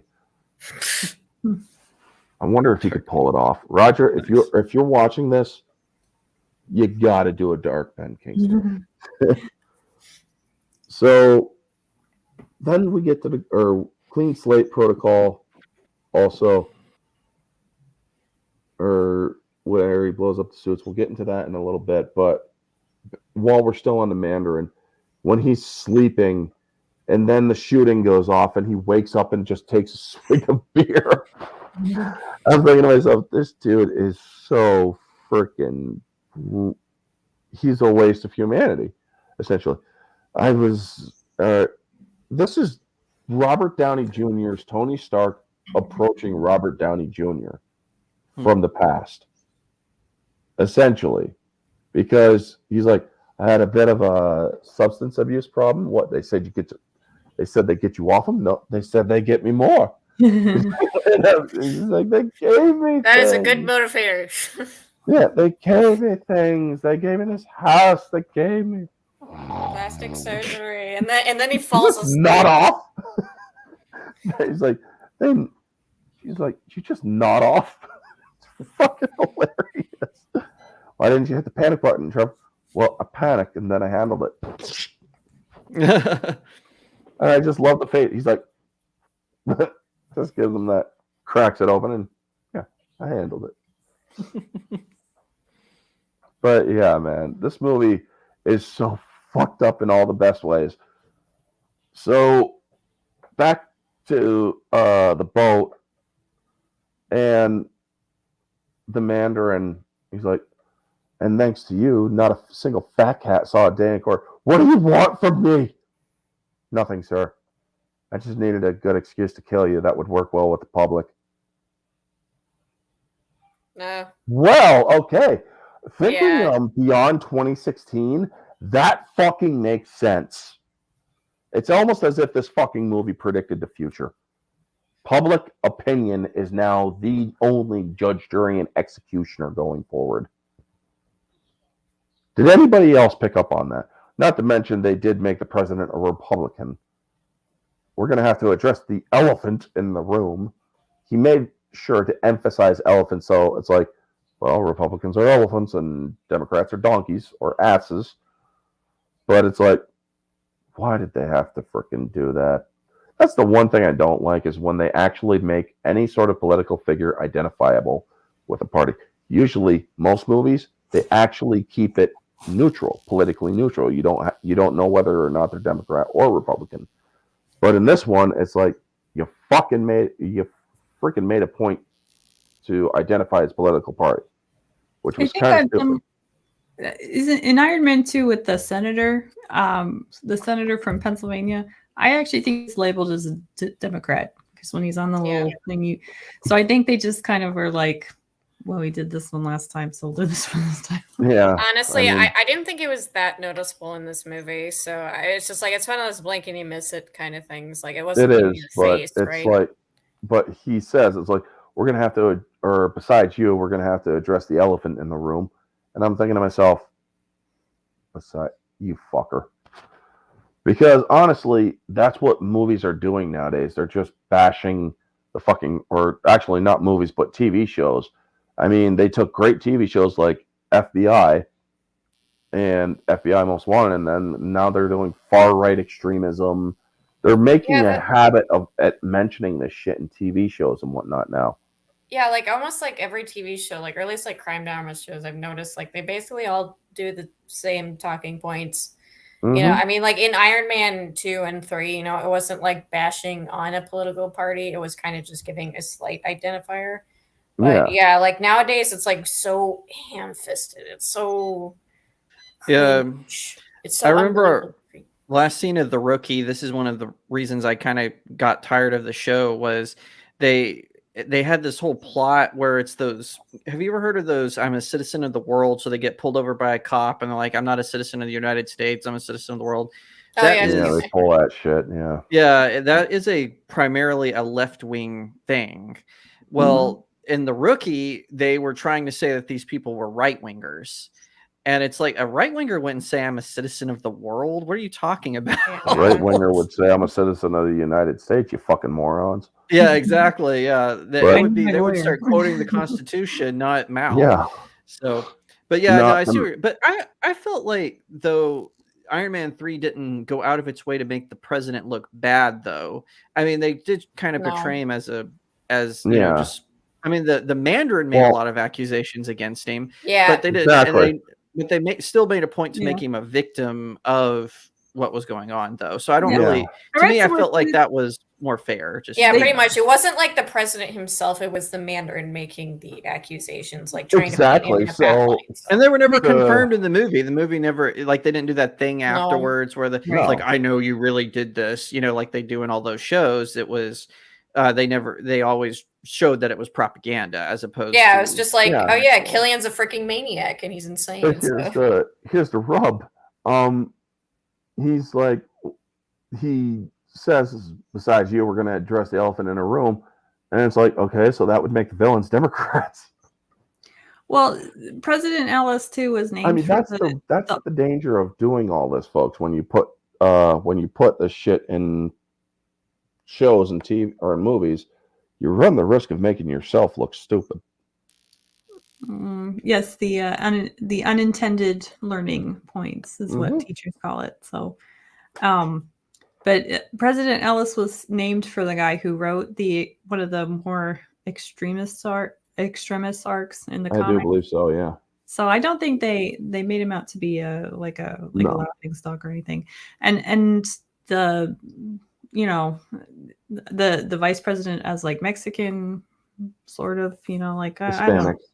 Yeah, It's Miguel Ferrer, the great, or one of the great Hispanic, actors. sorry, yeah. I don't think it was any. I don't think there was any. There was no particular identity politics that commentary. were overt. No. But Right. it's just that nowadays I'm noticing, even though it's not intended, Right. it's just, oh my God, people, what if the idiots out there watch these movies over again? They'll pick up on it and they'll freaking start claiming this credit and shit. They'll make something out of it. I just wouldn't worry about it. It's like, what's factual, what happened in these movies. Exactly. It's just Well, like, I would make it say a the same point thing with Persona to 4. learn the facts. I mean, Yeah. to jump over to DC for a moment, I did a video back when it was just my phone doing videos and whatnot, folks, where I was watching Supergirl. I liked the first season. The first season's a great season of Supergirl. Same.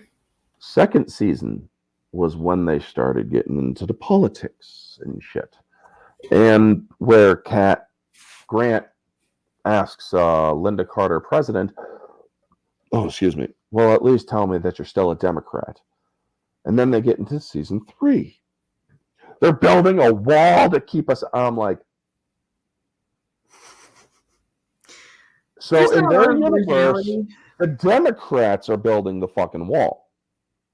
Shit, that's awesome. Hey, Ambassador, good to see you. He's saying hi, folks. He's also part of the Hat Crew, for those of you who don't know. Hello, kids. Heading home from work. Hopefully seeing you all shortly. Well, if we're still going, I mean, it's been 2 hours, but we could probably still go. I mean, are y'all still awake? I have to go in a couple minutes. So Yeah, same. All right.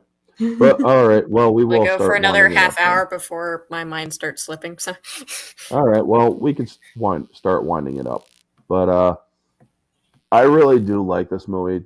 It is fun. It's back when the movies were still of a more grounded and darker gravitas, so to speak. Because looking at all of Phase 1 and Avengers, you had real stakes. You had a great story, hero's journey, and all of that stuff.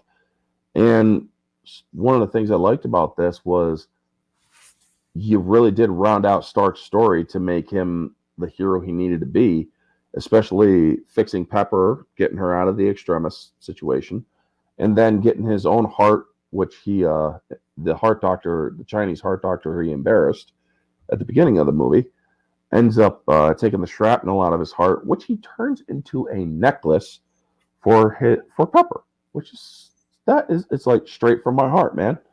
And I'm thinking to myself, that is one of the most cheesy and insane romantic gestures that if I ever get a cluster of shrapnel, I'm doing the same thing. I mean, that's Tony Stark for you. He takes the shrapnel from his heart and gives it to his girlfriend as a gesture of love. And I'm thinking to myself, also, he saves Dummy. His robotic arm that was busted up and sadly fell into the ocean. Mm-hmm. He actually goes back and saves Dummy. Yep. You gotta love Stark for that, man.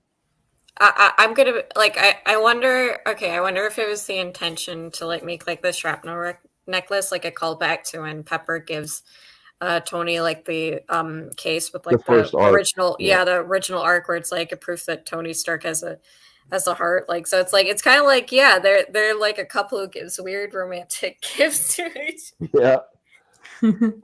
But also, or to touch on one of Christian's comments in the chat, the post-credit scene where he's spilling his guts to a sleeping Bruce Banner. Yeah. whose It's- hairstyle resembles that of the Now You See Me movie, yep. which I'm thinking to myself, oh, well, that's why he looks a little bit different. Because he, Yeah. at that point, was doing the Now You See Me movies. Folks, if you haven't seen Now You See Me and Now You See Me 2, watch them. I love them. Great movies. Oh, yes, Yeah, they are. they're pretty good. Funny as fuck. But, and that's actually Mark Ruffalo at his best. I'm going to say that right now. But, yeah, I love, he's like, I'm not this kind of doctor. I just don't have the what? The time? The temperament. And then it's like I'm not, it's like I'm a different kind of doctor. Why are you Yeah. talking? But at least he finally got him to stay at Stark Tower for a bit, you know? But so all right, we're gonna go around, do our scores. Start with ladies first. Riot, how would you rate Iron Man 3? Well, I would say it is the second best. I do not have very fond memories of Iron Man 2. I felt it was extremely cringe. So and That's like okay. very trodden. So this movie definitely improves from the second one. So as someone who, yeah, obviously first interaction with the Avengers is the MCU, I don't think I overly hate this movie. So I'm going to say it's I'm going to be honest, it's probably going to be 7.5 to 8 out of 10. It's a very enjoyable experience. You know, I aside from the beginning, I was engaged throughout watching it again. So, and I know it's like good action, good storytelling, all of that kind of stuff. I like the tie-ins, like the technical aspects with Tony always like improving and like his paranoia getting worse and worse as like the movie progresses. And then, Yeah. you know, and like yeah, it's okay, what else was I gonna say? Yeah, and then just like really like the intensities of like the situation he's in, you really, really feel like the tense anxiety and like the paranoia and then like all of it coming basically to fruition. And then obviously like the extremist effects were honestly very terrifying. So Yeah. yeah, especially with the Chinese theater one with like that guy. So yeah, 7.5, 8 out of 10. It's pretty enjoyable watch all the way through. So aside from the beginning. So those are my Alrighty. thoughts. Yes. I'd probably give it an 8 out of 10.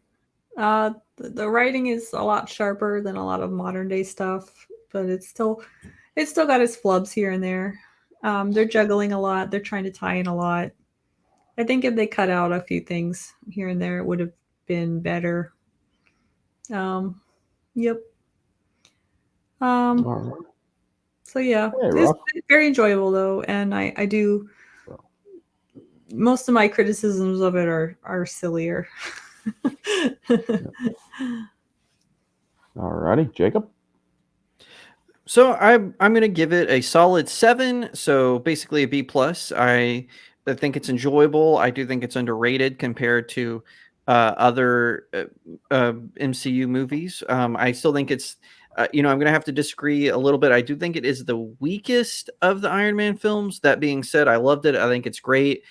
I honestly think with Shane Black, he's just kind of a different director compared to Favreau, and so that stark no pun intended, difference between the directing styles kind of threw people off. Its biggest negative to me is how they messed up the Mandarin. I would have liked to have seen that character as one of the best Marvel villains, in my humble opinion. More fleshed out, worked well into the Iron Man story. So yeah, that's my take on it. I do enjoy it. I think it's fun. It's one that I revisit, especially when I go through the MCU films. I usually go through them once a year. So, and now I'm doing it for this.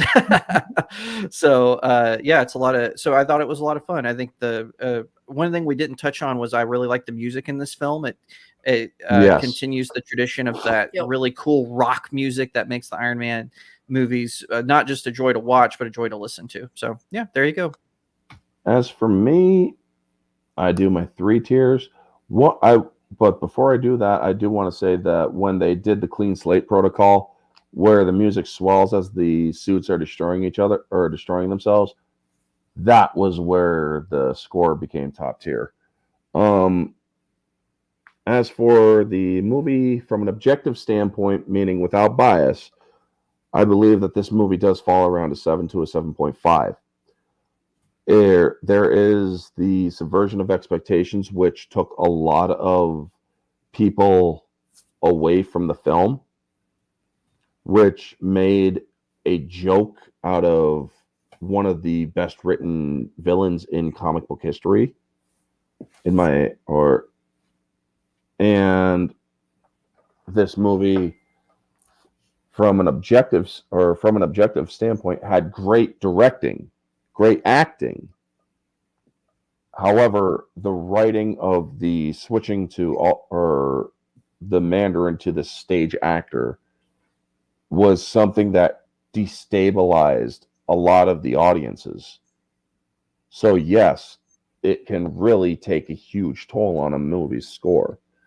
Objectively, this movie is about an 8.5 to a 9. I do enjoy it. I will take a full point off because of the Mandarin thing, plus fond memories of throwing that soda at the screen. Your inner Hulk. Yeah. And Memorial Day. Rough Girl, I will be chatting with you later, hopefully. Bye. Moviegoer, meaning no deconstruction, just entertainment value. This movie is a 10. Yes. Even though you threw a soda at the screen. Even though I threw a soda at the screen, nowadays, I could still enjoy that film. Or I can enjoy this film. So with that said, next week is going to be Thor: The Dark World, where Natalie Portman. Emo Thor. Oh yes. Emo Thor is later. Natalie Portman puts her hand into some weird sludge and it goes inside her body. So yeah, we're gonna be watching that. It has editing mistakes. Jeez. Anyway, sorry. Bunch of pointy-eared bastards getting really angry. So thank you all to the Hack Crew. Make sure you subscribe to all these awesome people, and buy her books. Oh yeah. That's my line, man. Buy my books. Well, you need endorsers or endorsements. Yeah. So yes, buy her books. Subscribe to her channel. She does great content. She just recently got a good video out. And bye. Okay, that's a cow, I'm guessing. No, it's a Hollow Knight. Oh, okay. It's a Hollow Knight. Yep, that's like a video game. And check out his content. Great stuff over there too. So yeah, we'll be back with Thor: The Dark World, folks, and have a wonderful night. And always remember, stay humble and have a wonderful night, folks. Bye, everyone. Night.